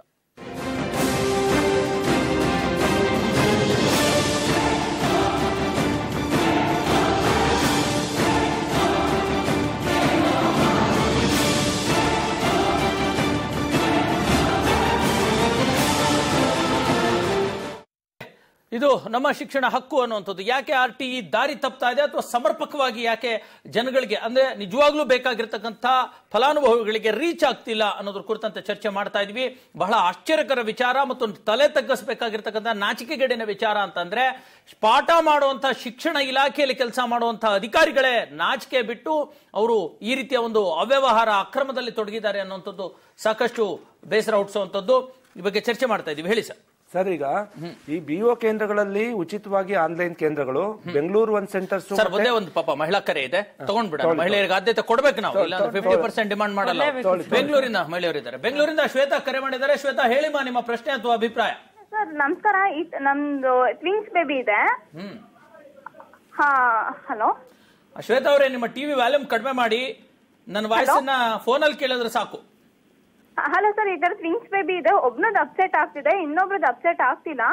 OTP ನಂಬರ್ ಕೊಟ್ರೆ ಇದು ಕನೆಕ್ಟ್ ಆಗ್ತಿಲ್ಲ ಸರ್. ಹಾಕಿದ್ರೆ ಇದು ಫೇಲ್ಡ್ ಅಂತ ಬರ್ತಿದೆ. ನಾವು ಎಸ್ಟರ್ಡೇ ಕೂಡ ಸರ್ವ ಶಿಕ್ಷಣ ಅಭಿಯಾನಕ್ಕೆ ಬಂದ್ವಿ ಸರ್, ಬಟ್ ಸಾಲ್ವ್ ಆಗ್ತಿಲ್ಲ ಸರ್. ಈ ಪ್ರಾಬ್ಲಮ್ ಏನ್ ಮಾಡ್ಬೇಕು ಅಂತ ಗೊತ್ತಾಗ್ತಿಲ್ಲ. ಕೇಳಿಸ್ಕೊಳ್ಳಿ, ಶ್ವೇತಾ ಅವರು ಉತ್ತರ ಕೊಡ್ತಾರೆ. ಹೇಳಿ ಹೋಗೋಣ. ಸರ್, ಈಗ ಮೇಡಮ್, ಈಗ ಅದು ಸರ್ವರ್ ಡೌನ್ ಆಗಿದೆ, ಆಯ್ತಾ? Okay sir. ಈಗ ಪ್ರತಿದಿನ ಈವ್ನಿಂಗ್ ಏನ್ ಮಾಡ್ತಾರೆ, ಇಲಾಖೆಯವರು ಏನಾರು ಅವ್ರದ್ದು ಅಪ್ಡೇಷನ್ ಇದೆ ಅವ್ರು ಮಾಡ್ತಾ ಇರ್ತಾರೆ. ಇಲಾಖೆಯವರು ಅಪ್ಡೇಟ್ ಮಾಡುವಾಗ ಪಬ್ಲಿಕ್ ಮುಟ್ಟಕ್ಕಾಗಲ್ಲ, ಸರ್ವರ್ ಅದನ್ನ ಅಪ್ಲಿಕೇಶನ್ ಹಾಕಕ್ಕಾಗಲ್ಲ. ನೀವು ಎಲ್ಲಮ್ಮ ಬೆಂಗಳೂರಿಂದ ಎಲ್ಲಿ ಮಾತಾಡ್ತಾ ಇರೋದು ನೀವು ಬೆಂಗಳೂರಲ್ಲಿ? ಕರೆ ಕಡಿತಗೊಂಡಿರುತ್ತೆ. ನೀವು ಹೇಳಿ ಏನ್ ಮಾಡ್ಬೋದು? ಅವ್ರು ಏನ್ ಮಾಡ್ಬೋದು ಅಂದ್ರೆ, ಒಂದ್ ಮಗುಗ್ ಹಾಕಾಗಿದೆ, ಈಗ ಅದೇ ದಾಖಲೆಗಳು ಇಟ್ಕೊಂಡು 2ನೇ ಸರಿ ಪ್ರಯತ್ನ ಮಾಡಿದ್ರೆ ಆ ಮಗುಗೂ ಅಪ್ಡೇಟ್ ಆಗುತ್ತೆ. ಯಾಕಂದ್ರೆ ಆಧಾರ್ ಕಾರ್ಡ್ ಇಬ್ರು ಮಕ್ಳಿಗೂ ಇರೋದ್ರಿಂದ ಸಮಸ್ಯೆ ಇಲ್ಲ, ಇಬ್ರದ್ದು ಆಗುತ್ತೆ. ಅವ್ರು ಸ್ವಲ್ಪ ನಿಧಾನದಲ್ಲಿ ತಾಳ್ಮೆಯಿಂದ ಪ್ರಯತ್ನ ಮಾಡ್ಬೇಕು. ಇಲ್ಲಾಂದ್ರೆ ಅವ್ರು ಏನ್ ಮಾಡ್ಬೋದು ಅಂದ್ರೆ, ನಮ್ಮ ನಿಯರೆಸ್ಟ್ ಅವ್ರು ಎಲ್ಲಿದ್ದಾರೆ ಅಂತಂದ್ರೆ ನಮ್ಮ ನಿಯರೆಸ್ಟ್ ಸೆಂಟರ್ ಬಂದು ನಾವು ಉಚಿತವಾಗಿ ಹಾಕ್ತಿವಿ, ಅಲ್ಲಿ ಅಪ್ಲಿಕೇಶನ್ ಹಾಕಬಹುದು. ಓಕೆ ಶ್ವೇತಾ ಅವರೇ, ಹತ್ರದಲ್ಲೇ ಬೇಕಿದ್ರೆ ನಿಮಗೆ RTE ಸ್ಟೂಡೆಂಟ್ಸ್ ಮತ್ತು ಪೇರೆಂಟ್ಸ್ ಅಸೋಸಿಯೇಷನ್ ಎಲ್ಲಾದ್ರೂ ಸಿಕ್ಕರೆ ಅವ್ರು ನಿಮಗೆ ಸಾಕಷ್ಟು ಗೈಡೆನ್ಸ್ ಕೊಡ್ತಾರೆ. ಅಲ್ಲಿ ಬೇಕಿದ್ರೆ ನೀವು ಹೆಲ್ಪ್ ಅನ್ನ ಪಡ್ಕೊಳ್ಳಿ. BOಗಳು ಮತ್ತೆ ಅಟಲ್ಜಿ ಜನಸ್ನೇಹಿ ಕೇಂದ್ರ ಬೆಂಗಳೂರು 1 ಸೆಂಟರ್ ಅಲ್ಲಿ ಜನಗಳಿಗೆ ಅನುಕೂಲ ಮಾಡಿಕೊಡ್ತಲ್ಲ. ಈಗ ಅದು ಒಂದು ಶ್ವೇತಪತ್ರ ಹೊಡಿಸ್ಲಿ. ಈಗ ಇವತ್ತು 28ನೇ ದಿನ ಎಷ್ಟು ಅರ್ಜಿಗಳು ಪೋಷಕರಿಂದ ಬಂದಿದೆ? 1,00,000 ಚಿಲ್ಡ್ರನ್ ಎಷ್ಟು ಅರ್ಜಿಗಳು ಬಿಇಒಗಳಿಂದ ಬಂದಿದೆ, ಎಷ್ಟು ಅರ್ಜಿಗಳು ಬೆಂಗಳೂರು ಒಂದಿಂದ ಬಂದಿದೆ, ಎಷ್ಟು ಅರ್ಜಿಗಳು ಅಟಲ್ ಜಿ ಜನಸ್ನೇಹಿ ಕೇಂದ್ರದಿಂದ ಬಂದಿದೆ. ಈವನ್ 10% ಅರ್ಜಿಗಳು ಕೂಡ ಆ ಸೆಂಟರ್ಗಳಿಂದ ಬಂದಿಲ್ಲ. ಅದರ ಅರ್ಥ ಇಷ್ಟ ಅವ್ರು ಸರಿಯಾಗಿ ಕೆಲಸ ಮಾಡಿಲ್ಲ. ಅವ್ರೇನ್ ಮಾಡ್ತಾ ಇದಾರೆ ಗೊತ್ತಾ ಸರ್, ಬಿಇಒ ಆಫೀಸ್ಗೆ ಹೋದ್ರೆ ನಮ್ ಸೆಂಟರ್ಗಳು ಇಟ್ಕೊಂಡಿದ್ದಾರೆ, ಈ ಕಡೆ ಹೋಗಿ ಅಲ್ಲಿ ಫ್ರೀ ಆಗುತ್ತೆ ಅಂತ ನಮ್ ಕಡೆ ಡೈವರ್ಟ್ ಮಾಡಿ ಕಳಿಸ್ತಾ ಇದ್ದಾರೆ ಜನಗಳಿಗೆ. ಅಲ್ಲ ಮತ್ತೆ ನೀವೇನಾದ್ರು ಸರ್ಕಾರ ಜೊತೆ ಮಾತಾಡ್ಕೊಂಡ್ಬಿಡಿ, ನಮ್ಗೊಂದು ಏನೋ ಸೇವಾ ಭತ್ತೆನೋ ಸೇವಾ ಶುಲ್ಕನ ಕೊಟ್ಬಿಡಿ, ನಿಮ್ ಪರವಾಗಿ ನಾವೇ ಮಾಡ್ಬಿಡ್ತೀವಿ ಅಂತ. ಯೋಗಾನಂದ್ ಅವ್ರೆ ಒಳ್ಳೆ ಅವಕಾಶ ಈಗ, ಯಾಕಂದ್ರೆ ನಿಮ್ ಬಿಇಒ ಆಫೀಸ್ ಅಲ್ಲಿ ಹೆಂಗ್ ಹೇಳ್ತಿದ್ದಾರೆ ಸರ್, ಅವ್ರ ಸಂಬಳನೇ ಕಡಿತ ಮಾಡಿ ನಮಗ್ ಕೊಡಿಸ್ಬಿಡಿ ಅಂತ ಹೇಳಿ ಹೆಂಗು ಜಾಫರ್ ಸರ್ ಅವ್ರ ಜೊತೆ ಮಾತಾಡ್ತಿಲ್ಲ. ಅಭಿಬ್ ಅವರೇ, ಅದಕ್ಕೂ ಸುಮಾರು ಜನ ಉಟ್ಕೊಂಡು ಸಮಥಿಂಗ್ ತಗೊಂಡು ಮಾಡ್ಕೊಡೋ ಅಂತ ಏಜೆಂಟ್ಸು ಇದಾರೆ, middle men's. Let us not dispute. ಹಂಗ ಹೋದ್ರೆ ಇನ್ನೊಂಥರ ನಾ ಹೇಳೋದು ಅವರ ಬೇಜವಾಬ್ದಾರಿತನಕ್ಕೆ, ಬಿಇಒ ಅಧಿಕಾರಿಗಳ ಬೇಜವಾಬ್ದಾರಿ. ಏನಾದ್ರು ಬಿಇಒ ಆಫೀಸ್ ಅಲ್ಲಿ ನಿಮ್ಗೆ ಏನಾದ್ರು ಸಮಸ್ಯೆ ಆಗ್ತಿದೆಯಾ ಅಂದ್ರೆ, ನೀವು ಸೋಷಿಯಲ್ ಸರ್ವಿಸ್ ಮಾಡಕ್ ಹೋಗುವಾಗ ಏನ್ ಮಾಡ್ಬೇಕು, ಇನ್ನು ಎಚ್ಚೆತ್ಕೋಬೇಕಿದೆ, ಇನ್ನೂ ಅಲರ್ಟ್ ಆಗ್ಬೇಕಾಗಿದೆ, ಏನ್ ಮಾಡ್ಬೇಕು? ಸೊ ಅವ್ರು ಯಾರು ಬಿಇಒ ಆಫೀಸ್ಗೆ ಹೋಗ್ಲೇಬಾರ್ದು. ನಾನ್ ಹೇಳೋದಂದ್ರೆ ಅಲ್ಲಿ ಯಾರು ಹೋಗ್ಲೇಬಾರ್ದು. ಅಲ್ಲಿ ಹೋದ್ರೆ ಅದೇ ಈಗ ಹೇಳ್ ಕಳಿಸ್ತಾರೆ, ಹೋಗಿ ನಾವ್ ಮಾಡೋದಿಕ್ಕಾಗಲ್ಲ, ನೀವು ಹೋಗಿ ಅಲ್ಲೋಗಿ ಇಲ್ಲೋಗಿ ಅಂತ ಹೇಳ್ ಕಳಿಸ್ತಾರೆ. ಸೊ ಅವ್ರು ಡೈರೆಕ್ಟ್ ಆಗಿ ಬಂದ್ರೆ ನಮ್ಮ ಹತ್ರನೇ ಬನ್ನಿ, ನಾವೇ ಹೇಳ್ತಾ ಇದೀವಿ, ನಮ್ಮ ಹತ್ರನೇ ಬನ್ನಿ, ನಾವು ಫ್ರೀ ಆಗಿ ನಿಮ್ಗೆ ಲಾಗಿನ್ ಮಾಡ್ಕೊಡ್ತೀವಿ, ₹1 ನಮ್ಗೆ ದುಡ್ಡು ಬೇಡ. ಅಲ್ಲ, ನಿಮ್ಮಂತ ಒಳ್ಳೆಯವರು ಇದ್ದಾರೆ, ಬಟ್ ನಾನೇನ್ ಹೇಳ್ತೀನಿ, ಇದನ್ನ ಎಲ್ಲಾ ಕಡೆ ಇಡೀ ರಾಜ್ಯಕ್ಕಲ್ಲ, ಬಿಇಒಗಳು, ಡಿಡಿಪಿಐ ಕಚೇರಿಗಳು ಅಲ್ಲಿ ಎಂಪವರ್ಡ್ ಇರೋರು ಅಂದ್ರೆ ನುರಿತವರು ಅದನ್ನ ಕೂತ್ಕೊಂಡು ಅದಕ್ಕೋಸ್ಕರ ಪ್ರತ್ಯೇಕ ಸಿಬ್ಬಂದಿ ಇರಬೇಕು. ಇಲ್ಲಿ ಏನಾಗ್ತಾ ಇದೆ, ಒಂದ್ ನಿಮಿಷ ಬಾಲರಾಜ್, ಏನಾಗ್ತಾ ಇದೆ ಅಂದ್ರೆ ಅವ್ರಿಗೆ 108 ಕೆಲಸ, ಅವರಿಗೆ ಪುರ್ಸೋತಿಲ್ದೆ 108 ಕೆಲಸ ಇದೆ. ನಾವು ಎಲ್ಲವನ್ನು ಆರೋಪ ಮಾಡೋದಕ್ಕಿಂತ ಪ್ರಾಕ್ಟಿಕಲ್ ಡಿಫಿಕಲ್ಟಿ, ಅಲ್ಲಿರೋದು 3 ಮತ್ತೊಬ್ಬರು ಸಿಬ್ಬಂದಿ, ಒಬ್ಬ ಮದುವೆಗೆ ಹೋಗಿರ್ತಾನೆ, ಒಬ್ಬ ರಜಾ ತಗೊಂಡಿರ್ತಾನೆ, ಇನ್ನೊಬ್ಬ ಟೀಚರ್ ಟ್ರಾನ್ಸ್ಫರ್ ಅಲ್ಲೇ ತೊಡಗಿರ್ತಾನೆ, ರಿಯಂಬರ್ಸ್ಮೆಂಟ್ ಬಂದಿದ್ದಕ್ಕೆ ವಸೂಲಿಗೆ ಬೇರೆ ಇದ್ದಾರೆ. ಆಮೇಲೆ ಟೀಚರ್ಸ್ ಗಳಿಗೆ ರಜಾ ಕೊಟ್ರೆ ಕಮಿಷನ್ ಬೇರೆ ತಗೋಬೇಕಾಗಿರುತ್ತೆ, ರಜಾ ಅಡ್ಜಸ್ಟ್ ಮಾಡಿಸಿ. ನಾನೇನ್ ಹೇಳ್ತೀನಿ, ಪ್ರತ್ಯೇಕವಾಗಿ ಇದು ಕೋಟ್ಯಾಂತರ ರೂಪಾಯಿ ಸರ್ಕಾರ ಖರ್ಚು ಮಾಡ್ತಾ ಇದೆ. ಒಂದು ಮಿನಿಮಮ್ ಅದಕ್ಕೆ ಯೋಜನೆ ಡೆಸ್ಕ್ ತರದ್ ಮಾಡ್ಲಿ, ಪ್ರತಿ ಜಿಲ್ಲಾ ಕೇಂದ್ರಕ್ಕೆ ಇಬ್ಬರನ್ನ ಒಂದೊಂದು ಬಿಇಒ ಆಫೀಸ್ಗೆ ಎಷ್ಟಿದಾವೆ, ಒಂದು 280, ಅಲ್ಲಿಗೆ ಪ್ರತ್ಯೇಕವಾಗಿ ಒಬ್ಬ ಆಪರೇಟರ್ ನ ಟೆಂಪರವರಿಗಾದ್ರೂ ಒಂದು ತಿಂಗಳು ನೇಮಿಸುವುದಲ್ಲ, ಕಾಯಂ ನೇಮಕಾತಿ ಇಲ್ಲದೆ ಇದ್ರು ಅಟ್ಲೀಸ್ಟ್ ಟೆಂಪರರಿ 3 ತಿಂಗಳಿಗೋಸ್ಕರ ಯಾವ್ದಾದ್ರು ಎನ್ಜಿಒಗೋ ಸೋಷಿಯಲ್ ಸರ್ವಿಸ್ ಸಂಸ್ಥೆಗಳಿಗೋ ಪರಿಪೂರ್ಣ ವಹಿಸ್ಬಿಡ್ಲಿ ಅನ್ನೋಂಥದ್ದು ಒಳ್ಳೆ ಸಜೆಷನ್. ಮತ್ತೆ ಈ ಸೆನ್ಸಸ್ ಟೈಮ್ ಅಲ್ಲಿ ಒಂದು ತಿಂಗಳು ಸರ್ ಒಂದ್ ಕರೆ ಇದೆ ಸರ್, ಒಂದ್ ದೇವೇಂದ್ರಪ್ಪ ಬೆಂಗಳೂರಿಂದ ಕರೆ ಮಾಡಿದ್ದೀರಾ, ಹೇಳಿ ಸರ್ ದೇವೇಂದ್ರಪ್ಪ ಅವರೇ. ಸರ್ ನಮಸ್ಕಾರ, ದೇವೇಂದ್ರಪ್ಪ ಅಂತ ಬೆಂಗಳೂರು. ಹೇಳಿ ದೇವೇಂದ್ರಪ್ಪ ಅವರೇ, ಗೊತ್ತಾಯ್ತು, ಪ್ರಶ್ನೆ ಹೇಳಿ. ಸರ್ ಅದು ನಮ್ಮ ಮಗುಗೆ ಆರ್ಟಿಗೆ ಹಾಕಕ್ ಹೋದ್ರೆ ಅಪ್ಲೋಡ್ ಆಗ್ತಾ ಇಲ್ಲ ಅಂತ ಹೇಳ್ತಾ ಇದಾರೆ ಸರ್. ಯಾವ area? Vasanthapura sir, Vasanthapura Bengaluru. Okay sir, Vasanthapura ಆದ್ರೆ ನೀವು ನಿಮ್ಮ ಕಾರ್ಪೊರೇಟರ್ ಶೋಭಾ ಗೌಡ ಅಂತ ಇದಾರೆ ನೋಡಿ, ಅಲ್ಲಿ ಉತ್ತರಳ್ಳಿನಲ್ಲಿ. ಹೌದು, ಅಲ್ಲಿ ನಮ್ ಸೆಂಟರ್ ಇದೆ ಸರ್, ಅಲ್ಲಿಗೆ ಹೋಗಿ ಉಚಿತವಾಗಿ ಹಾಕ್ತಾರೆ. ಸೆಂಟ್ರ್ ಎಲ್ಲಿ ಬರುತ್ತೆ? ಅದೇ ಶೋಭಾ ಗೌಡ ಅಂತ ಕಾರ್ಪೊರೇಟರ್ ಇದಾರಲ್ಲ, ಅವರ ಆ ಬೀಜ ಅದು ಕಾರ್ಪೊರೇಟ್ ಆಫೀಸದಲ್ಲೇ ನಮ್ದೊಂದು ಸೆಂಟರ್ ಇದೆ. ಅಂದ್ರೆ ಆ ಸೆಂಟರ್ ಹೆಸರು ನಮ್ ಸೆಂಟರ್ ಅಂತ ಅಲ್ಲ, ಆರ್ಟಿಇ ಸ್ಟೂಡೆಂಟ್ಸ್ ಮತ್ತು ಪೇರೆಂಟ್ಸ್ ಅಸೋಸಿಯೇಷನ್ ಅಂತ. ಅಲ್ಲಿ ನವೀನ್ ಅಂತ ಕಂಪ್ಯೂಟರ್ ಆಪರೇಟರ್ ಇದ್ದಾರೆ, ಅಲ್ಲಿ ಹೋಗಿ ಸರ್, ಅಲ್ಲಿ ಹೋಗಿ ಉಚಿತವಾಗಿ ಅರ್ಜಿ ಹಾಕ್ತಾರೆ ನಿಮ್ಗೆ. ಅದು ಇಲ್ಲೆಲ್ಲ ಮಾಡಿದ್ರೆ ಇಲ್ಲೆಲ್ಲ ನಾವು ಏನ್ ಹೇಳ್ತಾರ, ಇಂಟರ್ನೆಟ್ ಅಲ್ಲೇ ಇವರು ಈ ವರ್ಷ 6 ವರ್ಷದ 6 ತಿಂಗಳು ಇರ್ಬೇಕು, ಇಲ್ಲಾಂದ್ರೆ ಆಗಲ್ಲ ಅಂತ. ಈಗ ಡೇಟ್ ಆಫ್ ಬರ್ತ್ ಹೇಳಿ ಮಗುದು. Date of birth sir 30/2009 sir. 2009 ಆದ್ರೆ ನೀವು ಅಪ್ಲಿಕೇಶನ್ ಹಾಕಕ್ಕೆ ಆಗಲ್ವಲ್ಲ ಸರ್? ಆಲ್ರೆಡಿ 2ನೇ ಕ್ಲಾಸ್ ಓದ್ತಾ ಇರ್ಬೇಕಲ್ಲ? ಇಲ್ಲ 2011 ಸರ್. 2011 ಎರಡನೇ ಮಗುದು, ಮೊದಲನೇ ಮಗುದು ಕನ್ಫ್ಯೂಷನ್. ಇದು ಯಾವ ತಿಂಗಳು ಮಗು ಹುಟ್ಟಿರೋದು ಸರ್? 1 ಸೆಕೆಂಡ್ ಇದೆ ಸರ್. ಸರ್ 30/11ನೇ ತಿಂಗಳು 2000. ಆಗಲ್ಲ ಇವ್ರೆ, ನೀವು ಔಟ್ ಆಫ್ ಬೌಂಡ್ರಿ. ಇದು 31/7/2011 ಇಸ್ವಿ ಒಳಗಡೆ ಹುಟ್ಟಿರೋರು ಮಾತ್ರ ಅರ್ಜಿ ಹಾಕಕ್ ಸಾಧ್ಯ ಸರ್. ಓಕೆ, ಥ್ಯಾಂಕ್ ಯು ಕರೆ ಮಾಡೋದಕ್ಕೆ ದೇವೇಂದ್ರಪ್ಪನವರೇ. ದೇವೇಂದ್ರಪ್ಪನವ್ರ ತರಹ ಯಾರೇ ಆಗಿರ್ಲಿ ಆ ಒಂದು ಏಜ್ ಲಿಮಿಟ್ ಮಾಡಿದ್ದಾರೆ, ಅದ್ರ ಕೆಳಗಡೆ ಇರುವಂತವ್ರು ಅಥವಾ ಅದನ್ನ ದಾಟಿರ್ತಕ್ಕಂಥವ್ರು ಆಗೋದಿಲ್ಲ, ಪ್ರಯತ್ನ ಪಡಬೇಡಿ. ಎರಡನೇ ಮಗು ಇದ್ರೆ ಖಂಡಿತ ಆ ಪ್ರಯತ್ನ ಹೇಳ್ಬಿಡಿ ಅದ್ರದ್ದು ಹೇಳಿ. ಈಗ ನೋಡಿ ಸರ್, ಈಗ ಜನ್ಮ ದಿನಾಂಕ ಏನ್ ನಿಗದಿ ಮಾಡಿದ್ದಾರೆ ಅಂದ್ರೆ LKGಗೆ 1/8/2012ರಿಂದ 31/7/2013, 1 ವರ್ಷ. ಇದು 1 ದಿನ ಹೆಚ್ಚು ಕಮ್ಮಿ ಆದ್ರೂ ಅರ್ಜಿ ಸ್ವೀಕೃತ ಆಗೋದಿಲ್ಲ, ರಿಜೆಕ್ಟ್ ಮಾಡ್ತದೆ ಕಂಪ್ಯೂಟರ್. 1ನೇ ತರಗತಿಗೆ 1/8/2010ರಿಂದ 31/7/2011 ಹುಟ್ಟಿರೋ ಮಕ್ಕಳು ಫಸ್ಟ್ ಸ್ಟ್ಯಾಂಡರ್ಡ್ ಹಾಕ್ಬೋದು. ಇಲ್ಲೂ ಕೂಡ 1 ದಿನ ಹೆಚ್ಚು ಕಮ್ಮಿ ಆದ್ರೂ ಕಂಪ್ಯೂಟರ್ ಅಕ್ಸೆಪ್ಟ್ ಮಾಡಲ್ಲ ಅರ್ಜಿನ. ಇದನ್ನ ಪೋಷಕರು ಬಹಳ ಗಮನದಲ್ಲಿ ಇಟ್ಕೋಬೇಕಿದ್ನ. ಅದಕ್ಕೋಸ್ಕರ ಇನ್ನೊಂದು ತಿದ್ದುಪಡಿ ಮಾಡ್ಕೊಂತ ಇದಾರೆ, ಅದು ತಪ್ಪು. ನಾಳೆ ದಿನ ಸಿಕ್ಕಾಕೊಂಡ್ರೆ ಖಂಡಿತ ಲಾಸ್ ಆಗುತ್ತೆ ಅಂತ, ಲಾಸ್ ಆಗುತ್ತೆ. ಬೇರೆ ಕಾನೂನು ವಿರುದ್ಧವಾಗಿರುವಂತದ್ದಕ್ಕೆ ಹೋಗ್ಬೇಡಿ ಅಂತ ಶಶಿಕುಮಾರ್ ಹೇಳ್ತಾ ಇರ್ತಕ್ಕಂಥದ್ದು. ಬೇರೆ ಬಿಒ ಆಫೀಸ್ ನಮ್ಗೆ ಗೊತ್ತಿಲ್ಲ ಸರ್. ಅಂದ್ರೆ ಎಂಟ್ರಿಯಲ್ಲಿ ನಿಷ್ಠೆಯಿಂದ ಕೆಲಸ ಮಾಡ್ತಾರೆ, ನಾನು ನೋಡಿದ್ದೀನಿ. ಅವಾಗ 2 ಸಲ 3 ಸಲ ದಿವಸಕ್ಕೆ ಅಟ್ಲೀಸ್ಟ್ ಒಂದ್ಸಲ ನಾನು ಹೋಗಿ ಬರ್ತೀನಿ, ನಿಷ್ಠೆಯಿಂದ ಕೆಲಸ ಮಾಡಿ. ಅಲ್ಲ, ಎಲ್ಲರೂ ದುಷ್ಟರಲ್ಲ ಸರ್. ಅವ್ರು ಹೇಳ್ತಾ ಇರ್ತಕ್ಕಂಥದ್ದು ಎಲ್ಲರೂ ದುಷ್ಟರು ಭ್ರಷ್ಟರಲ್ಲ, ಬಹುತೇಕರು ಇದ್ದಾರೆ ಸರ್. 1,500,000 ಪೂರ್ತಿ ಆಗಿರೋದು N3 ಕಡೆಯಿಂದನೇ ಆಗಿರ್ಬೇಕು. ಇಲ್ಲ ಬೆಂಗಳೂರು ನಗರ ಜಿಲ್ಲೆನಲ್ಲಿ 9 BO ಇದೆ ಸರ್. South 4, north 4. ಬೆಂಗಳೂರಿನ ಮತ್ತೊಂದು ಹೇಳಿ ಸರ್ ನಿಮ್ಮ ಪ್ರಶ್ನೆ. ಹಲೋ, ಹೇಳಿ ಸರ್ ಹೇಳಿ ನಿಮ್ಮ ಪ್ರಶ್ನೆ ಹೇಳಿ. ನಮಸ್ಕಾರ, ನಾನು doctor Rajesh. Okay Rajesh sir ಹೇಳಿ. ಏನು, ನಾನು ಇದು parents association secretary. Okay, Shivakumar Yogananda ಅವ್ರಿಗೆಲ್ಲ ನಮಸ್ಕಾರ. ಏನು ಅಂದ್ರೆ RTE ವರ್ಷ ಕಳಿಸಿದಂಗೆ ಇನ್ನೂ ಪರ್ಫೆಕ್ಷನ್ ಆಗೋದ್ರ ಬದಲು ಇನ್ನೂ ಗೊಂದಲದ ಗೂಡಾಗ್ತಾ ಇದೆ. ಈ ವರ್ಷ ಏನು ಬಯೋಮೆಟ್ರಿಕ್ ಅಂತ ಮಾಡಿದರೆ ಸುಮಾರು ಪೇರೆಂಟ್ಸ್ಗಳು ಅಪ್ಲೈ ಮಾಡ್ಲಿಕ್ಕೇನೆ ಗೊಂದಲ ವಾತಾವರಣ ಇನ್ನೂ ಸೃಷ್ಟಿಯಾಗಿದೆ. ಎಷ್ಟೋ ಜನರದು ಮೊಬೈಲ್ ನಂಬರ್ ಚೇಂಜ್ ಆಗಿದೆ. ನಮ್ಮ ಹತ್ರನೂ ಬಹಳಷ್ಟು ದೂರುಗಳು ಬರ್ತಾ ಇದೆ.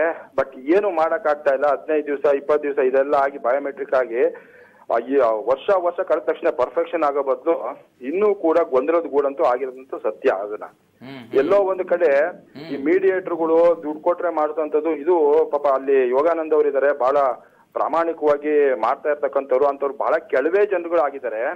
ಈ ಮೀಡಿಯೇಟರ್ಗಳು ಹುಡ್ಕೋತಾ ಇದಾರೆ. ಸರ್ಕಾರದಲ್ಲಿ ಒಂದು ಇಚ್ಛಾಶಕ್ತಿ ಬಹಳ ಕೊರತೆ ಅಂತ ಅನ್ಬೋದು. ಈ ಸರ್ವ ಶಿಕ್ಷಣ ಅಭಿಯಾನದಲ್ಲಿ ಅಂಡರ್ ಅಲ್ಲಿ ಆಗ್ತಕ್ಕಂಥ RTEಗೆ ಯಾವುದೇ ರೀತಿಯಾದಂತ ಒಂದು ಮಹತ್ತರವಾದ ಇದನ್ನ ವಿಶೇಷತೆಯನ್ನು ಕೊಟ್ಟಿಲ್ಲ ಅಂತ ಸರ್ಕಾರ ಮತ್ತು ಇಲಾಖೆ, ಸಾರ್ವಜನಿಕ ಶಿಕ್ಷಣ ಇಲಾಖೆ ಏನೋ ಒಂದು ರೀತಿ ತಾತ್ಸಾರ ಮನೋಭಾವದಲ್ಲಿ ಇದ್ ಮಾಡಿದರೆ ಇಚ್ಛಾಶಕ್ತಿ ಕೊರತೆ ಅಂತೂ ಎದ್ದು ಕಾಣಿಸುತ್ತೆ. ವರ್ಷ ಕಳೆದ ತಕ್ಷಣ ವರ್ಷಾನುವರ್ಷ ಯಾವುದೇ ರೀತಿಯಾದಂತ ಒಂದು ಪರಿಪೂರ್ಣತೆಗೆ ಹಾದಿ ತಪ್ತಾ ಇರ್ತಕ್ಕಂತ ಒಂದು ದಾರಿ ಆಗ್ತಾ ಇದೆ ಅಂತ ಅನ್ಸುತ್ತಪ್ಪ ನಮ್ಗೆ.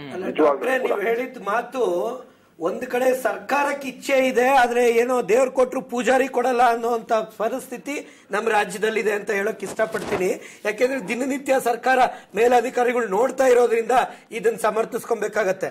ಆದ್ರೆ ಒಂದ್ ಕಡೆ ಈ ಮೂಲತಃ ಏನಾಗ್ತಾ ಇದೆ, ನೀವ್ ಹೇಳ್ದಂಗೆ ಮಧ್ಯವರ್ತಿಗಳು ತುಂಬಾ ಹುಟ್ಕೊಳ್ತಾ ಇದಾರೆ. ಆದ್ರೆ ಈ ಕಡಿವಾಣ ಆಗ್ತಾ ಇದೆ.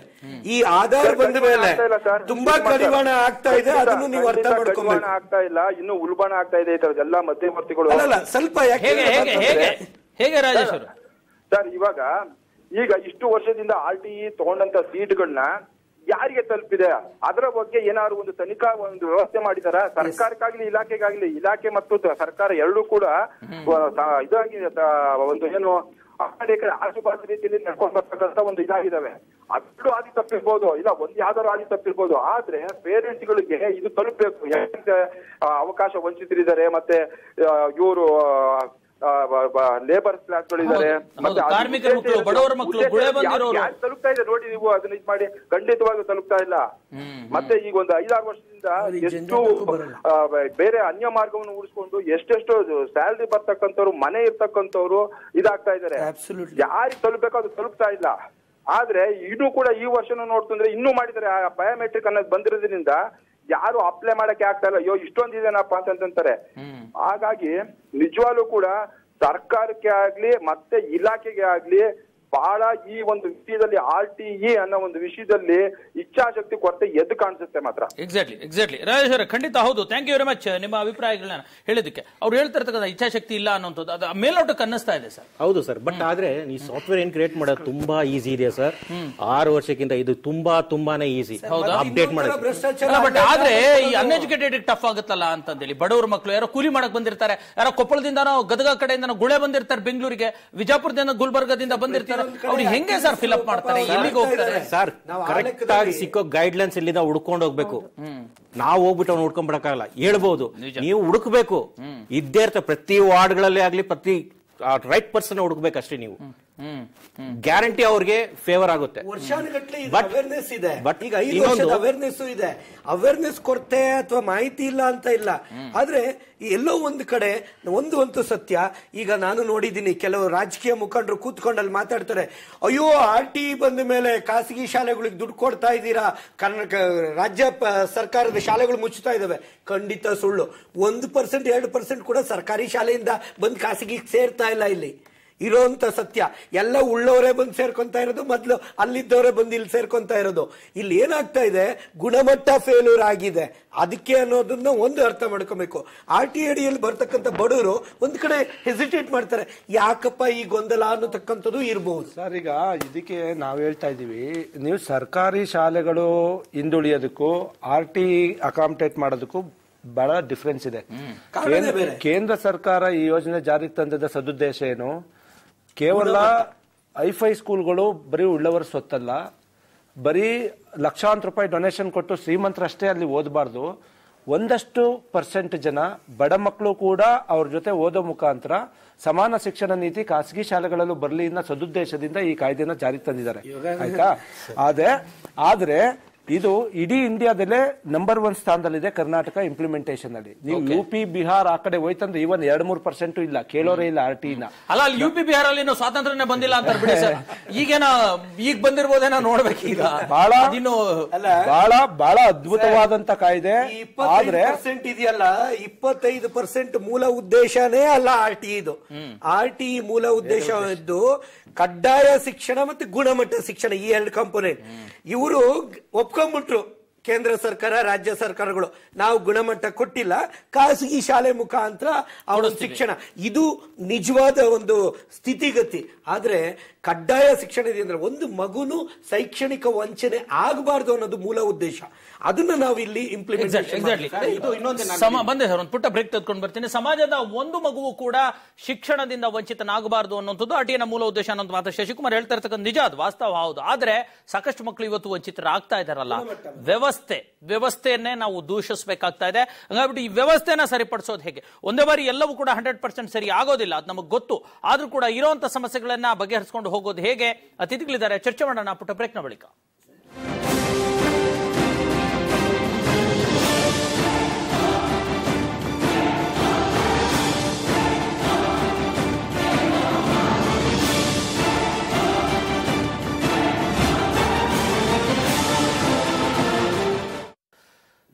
ಶಿಕ್ಷಣ ನಮ್ಮ ಹಕ್ಕು ವಿಶೇಷ ಚರ್ಚೆಯನ್ನು ನಡೆಸ್ತಾ ಇದ್ದೀವಿ. RTI ಅಡಿಯಲ್ಲಿ ಆ ಯೋಜನೆ 100% ರೀಚ್ ಆಗ್ತಾ ಇಲ್ಲ ಅನ್ನುವಂಥ ನೋವು ಇರತಕ್ಕಂಥದ್ದು. ಈಗಾಗಲೇ ಬಡ ಮಕ್ಕಳು, ಅದರಲ್ಲೂ ಕೂಡ ನಿರ್ಗತಿಕ ಮಕ್ಕಳು ಇವತ್ತು ಈ ಒಂದು ಯೋಜನೆಯಿಂದ ವಂಚಿತರಾಗ್ತಾ ಇವೆ ಅನ್ನುವಂಥದ್ದು ಕೂಡ ಒಂದು ಕೂಗು ಕೇಳಿ ಬಂದಿರ್ತಕ್ಕಂಥ. ಈ ಬಗ್ಗೆ ಚರ್ಚೆ ಮಾಡ್ತಾ ಇದ್ದೀವಿ. ಮೇಡಮ್, ಏನ್ ಹೇಳ್ತೀರಾ? ಸುಧಾರಣೆ ಅವರೇ, ಈಗ ಸಾಕಷ್ಟು ಸಮಸ್ಯೆಗಳು ಕೂಡ ಇರ್ತಕ್ಕಂಥದ್ದು.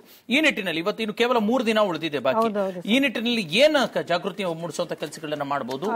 ಆಕ್ಚುಲಿ ತುಂಬಾ ಕಷ್ಟ ಇದೆ ಸರ್. ಯಾಕಂದ್ರೆ ಆಧಾರ್ ಕಾರ್ಡ್ ಬಂದು ಅವ್ರು ಇವಾಗ ಅಡ್ರೆಸ್ ಚೇಂಜ್ ಮಾಡಿದ್ರೆ ಅಥವಾ ಬಯೋಮೆಟ್ರಿಕ್ ಮಾಡಿಸಿದ್ರೆ 10 to 15 days ಆಗುತ್ತೆ. ಹೋಯ್ತು ಈ ವರ್ಷ ಮುಗೀತು. ನೆಕ್ಸ್ಟ್ ಇಯರ್ ಬರೋದ್ರೊಳಗಡೆ ಅವ್ರಿಗೆ age ಆಗೋಗಿರುತ್ತೆ.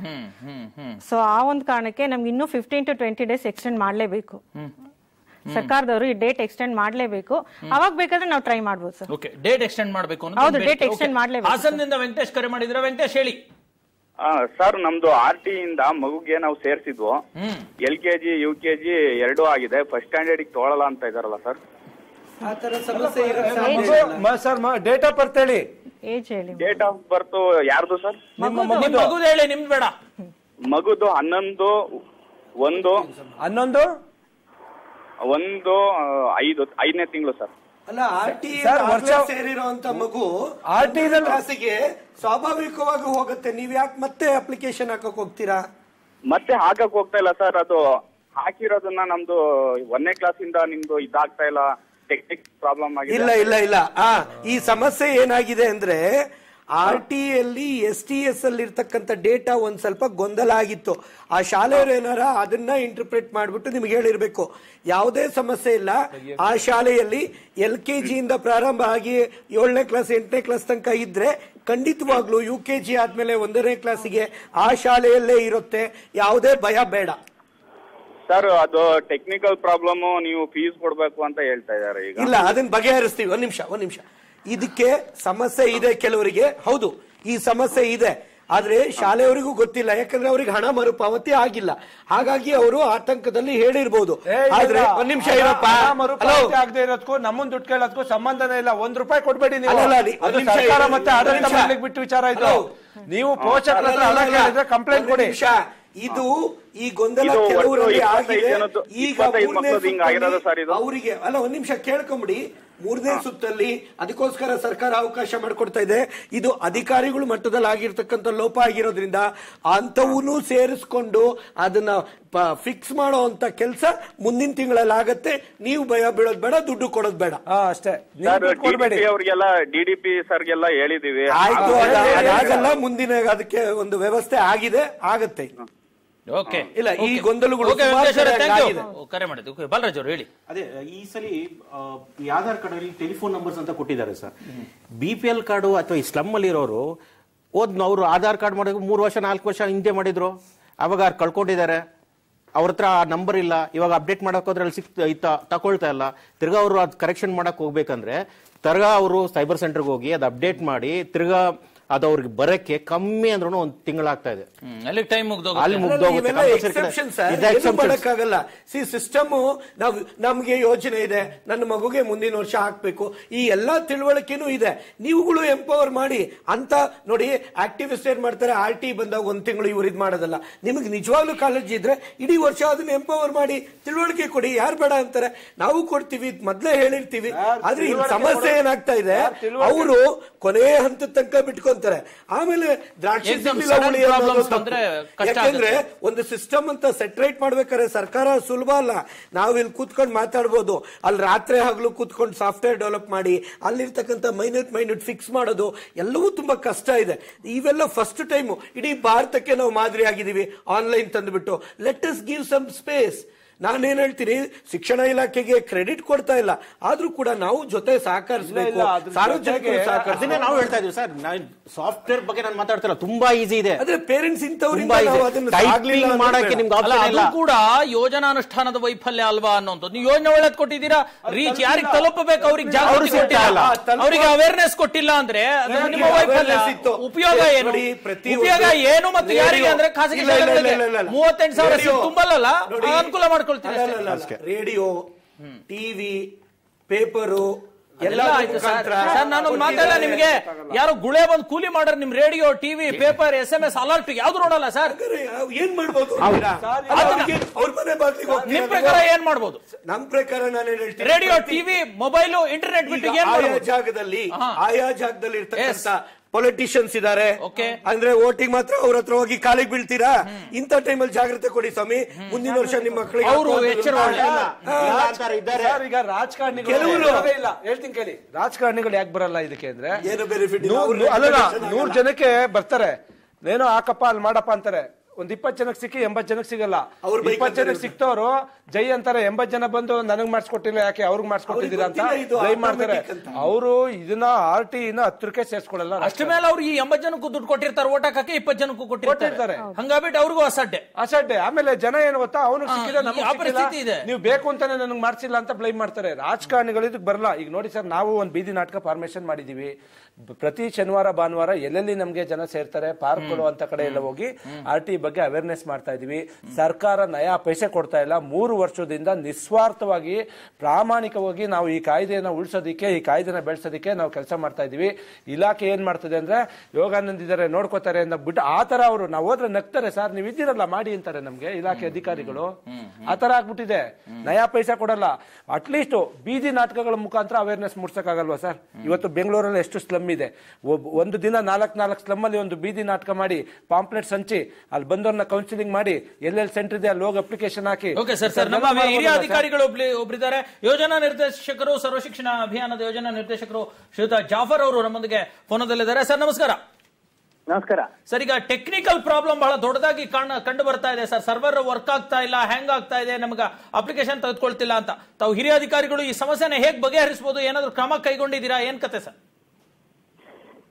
Technical problems, server problems ಅಥವಾ ಸ್ಲೋ ಆಗೋದು ಅಂಥದ್ದು ಬಹಳ ಸಮಸ್ಯೆಗಳು ಜಾಸ್ತಿ ಏನಿಲ್ಲ. ಯಾವಾಗ್ಲೂ ನಮ್ಮ ಸಿಸ್ಟಮ್ ಮತ್ತು ಆಧಾರ್ ಸಿಸ್ಟಮ್ ಅದಕ್ಕೆಲ್ಲ ಬಹಳ ಕನೆಕ್ಷನ್ ಮಾಡುವ ಸಂದರ್ಭದಲ್ಲಿ ಯಾವಾಗಲೂ ಸಣ್ಣ ಪುಟ್ಟ ಸಮಸ್ಯೆಗಳಿದ್ರೆ ಇಮಿಡಿಯೇಟ್ಲಿ ನಾವು ಅದಕ್ಕೆ ಪರಿಹಾರ ಮಾಡ್ತಾ ಇದ್ದೀವಿ. ಆದ್ರೆ ಕೆಲವು ಸಮಯದಲ್ಲಿ ಬೇರೆ ಬೇರೆ ತಾಂತ್ರಿಕ ಲೋಪಗಳಿಂದ ಸಮಸ್ಯೆಗಳಾಗಿದ್ದು ನಮ್ಮ ಗಮನಕ್ಕೆ ಬಂದಿದೆ. ಮುಖ್ಯವಾಗಿ ಏನಾಗ್ತಾ ಇದೆ ಅಂತ ಹೇಳಿದ್ರೆ, ಈ ಆಧಾರ್ ನಲ್ಲಿ ಬರ್ತಾ ಇರುವ ಲೊಕ್ಯಾಲಿಟೀಸ್ ಏನಿದೆ ಅದು ಮತ್ತು ನಮ್ಮ ಲಿಸ್ಟ್ ಅಲ್ಲಿ ಇರುವ ಲೊಕ್ಯಾಲಿಟೀಸ್ ತಾಳೆ ಆಗ್ತಾ ಇಲ್ಲ ಅಂತದ್ದು ಒಂದು ಮುಖ್ಯವಾದ ಸಮಸ್ಯೆ ನಾವು ಗಮನಿಸಿದ್ದೀವಿ. ಅದ್ರ ಪ್ರಕಾರ ಸುಮಾರು ಒಂದು 40,000ದಷ್ಟು ಲೊಕ್ಯಾಲಿಟೀಸ್ ನಾವು ನಮ್ಮ ಈ ಪದ್ಧತಿ ಪ್ರಾರಂಭ ಆದ ನಂತರ ನಮ್ಮ ಡಾಟಾ ಬೇಸ್ಗೆ ನಾವು ಆಡ್ ಮಾಡಿದೀವಿ. ಈಗಲೂ ಸಮಸ್ಯೆಗಳು ಬರ್ತಾ ಇದೆ, ನಮ್ ಗಮನಕ್ಕೆ ಬರ್ತಾ ಇದ್ದಂಗೆ ನಾವು ಅದು ಆಡ್ ಮಾಡ್ತಾ ಇದ್ದೀವಿ. ಈ ಸುಮಾರು ಒಂದು 11,000 ಅಷ್ಟು ನಮ್ಮ ಹತ್ರ ನಮ್ಮ ಗ್ರೀವೆನ್ಸ್ ಮಾಡ್ಯೂಲ್ ಮುಖಾಂತರ ಒಂದು 11,000 ಅಷ್ಟು ಕೇಸ್ಗಳು ನಮ್ಮ ಹತ್ರ ಬಂದಿದ್ರಲ್ಲಿ ಈ ಅದರ ಆಧಾರದ ಮೇಲೆ ನಾವು ಇಷ್ಟೊಂದು ಲೊಕ್ಯಾಲಿಟೀಸ್ ಆಡ್ ಮಾಡಿದೀವಿ. ಸರ್ ಇಲ್ಲಿ ಸರ್ ಇನ್ನೊಂದು ಬಹುಮುಖ್ಯ ಪ್ರಶ್ನೆ, ನೀವು ಮಾರ್ಚ್ 31 ಅಂತಿಮ ದಿನಾಂಕ ಗಡುವು ಕೊಟ್ಟಿದ್ದೀರಾ. ಸಾಕಷ್ಟು ಜನಕ್ಕೆ ಅದು ಇನ್ನು ಈ ಸಮಸ್ಯೆಗಳಿಂದ ಬಳಲ್ತಾ ಇದ್ದಾರೆ. ಒಂದಷ್ಟು ಈ ಟೈಮ್ ಎಕ್ಸ್ಟೆಂಡ್ ಮಾಡಬೇಕಲ್ಲ. ಈಗಾಗಲೇ ನಮ್ಮ ಹತ್ರ ಈ ಬಗ್ಗೆ ಒಂದು ಕೆಲವು ಸಂಘ ಸಂಸ್ಥೆಗಳು ಮನವಿ ಮಾಡಿದ್ದಾರೆ. ಮಾಧ್ಯಮಗಳ ಮುಖಾಂತರ ಕೂಡ ಈ ವಿಷಯವನ್ನು ನಮ್ಮ ಗಮನಕ್ಕೆ ಬಂದಿದೆ. ಇದರ ಬಗ್ಗೆ ಸರ್ಕಾರ ಹಂತದಲ್ಲಿ ಚರ್ಚೆ ಮಾಡ್ತಾ ಇದ್ದೀವಿ. ನಾವು ಅದು ಇನ್ನೂ ಸ್ವಲ್ಪ ಹೆಚ್ಚಿನ ದಿವಸ ಕೊಡಬೇಕು ಅಂತ ಬಗ್ಗೆ ಪರಿಶೀಲನೆ ಮಾಡ್ತಾ ಇದ್ದೀವಿ. ಎಷ್ಟು ದಿವಸ ಕೊಡಬೇಕು ಅಂತದ್ದು ತಿಳಿಸಿ ನಾಳೆ ಅಥವಾ ನಾಡಿದ್ದು ನಾವು ಒಂದು ತೀರ್ಮಾನ ಪ್ರಕಟಣೆ ಮಾಡ್ತೀವಿ. ನಾವು ಪ್ರಶ್ನೆ ಸರ್, ಶಶಿಕುಮಾರ್ ಸರ್ ನಮಸ್ಕಾರ. ಶಶಿಕುಮಾರ್ ಅವರ ನಮಸ್ಕಾರ ಸರ್. ಈಗ ನಮಗೆ ದೊಡ್ಡದಾಗಿ ಸಮಸ್ಯೆ ಕಂಡು ಬರ್ತಾ ಇರ್ತಕ್ಕಂಥದ್ದು ಈ ಸಣ್ಣ ಪುಟ್ಟ ಎಲ್ಲ ಟೆಕ್ನಿಕಲ್ ಸಮಸ್ಯೆಗಳು ಫಿಕ್ಸ್ ಆಗ್ತಾ ಇದೆ. We are happy. ಬಟ್ ಸಮಸ್ಯೆ ಬರ್ತಾ ಇರೋದು ಈ ಉತ್ತರ ಕರ್ನಾಟಕ ಈ ಕಡೆ ಎಲ್ಲ ಇನ್ನೂ ಕೂಡ ನಿಮ್ಮ ಬಿಇಒಗಳು ಅವರ ಒಂದು ಕಚೇರಿಗಳಿಗೆ ಏನು ಶಾಲೆಯವರೇ ಖುದ್ದಾಗಿ ಹೋಗಿ ನಮ್ಮ ಶಾಲೆಗಳು ರಿಫ್ಲೆಕ್ಟ್ ಆಗ್ತಾ ಇಲ್ಲ, ನಮ್ಮ ಸಮಸ್ಯೆ ಇದೆ ಅಂತ ಹೇಳಿದ್ರೆ ಅಲ್ಲಿರ್ತಕ್ಕಂಥ ಅಧಿಕಾರಿಗಳು ನೇರವಾಗಿ ನೀವೇ ಹೋಗಿ ಕಮಿಷನರ್ ಆಫೀಸಿಗೆ ಅಂತ ಹೇಳಿ ಒಂದು ಕಡೆ ನುಲ್ಚ್ಕೊಂತ ಇದ್ದಾರೆ. ಎರಡನೇ ಕಡೆ ನಿಮ್ ಕಡೆ ಗಮನಕ್ಕೆ ತಂದ್ರೂ ಕೂಡ ಅದು ಫಿಕ್ಸ್ ಆಗದೆ ಇರತಕ್ಕಂಥದ್ದು ನನಗೆ ಈ ಹಿಂದಿನ 2 ದಿನದ ಹಿಂದೆ ನಾನು ಅಲ್ಲಿ ಭೇಟಿ ಕೊಟ್ಟಾಗ ಬಂದಿರತಕ್ಕಂಥ ಒಂದು ಮಾಹಿತಿಗಳು. ಓಕೆ, ಈ ವಿಷಯ ಕೂಡ ನಾವು ಇವತ್ತು ರಿವ್ಯೂ ಮಾಡಿದ್ದೀವಿ. ನಾವು ಪ್ರಾರಂಭದಲ್ಲಿ ಆಗಿದ್ರಿಂದ ಸುಮಾರು ಒಂದು 15,000 to 20,000 ಸೀಟುಗಳೀಗ ನಮ್ಮ ಡಾಟಾಬೇಸ್ ಅಲ್ಲಿ ಜಾಸ್ತಿ ಆಗಿದ್ದಂಗೆ ನಾವು ಕಾಣ್ತಾ ಇದ್ವಿ. ಅಂದ್ರೆ ಸಾಕಷ್ಟು ಹೊಸ ಶಾಲೆಗಳು ಆಡ್ ಆಗಿದೆ.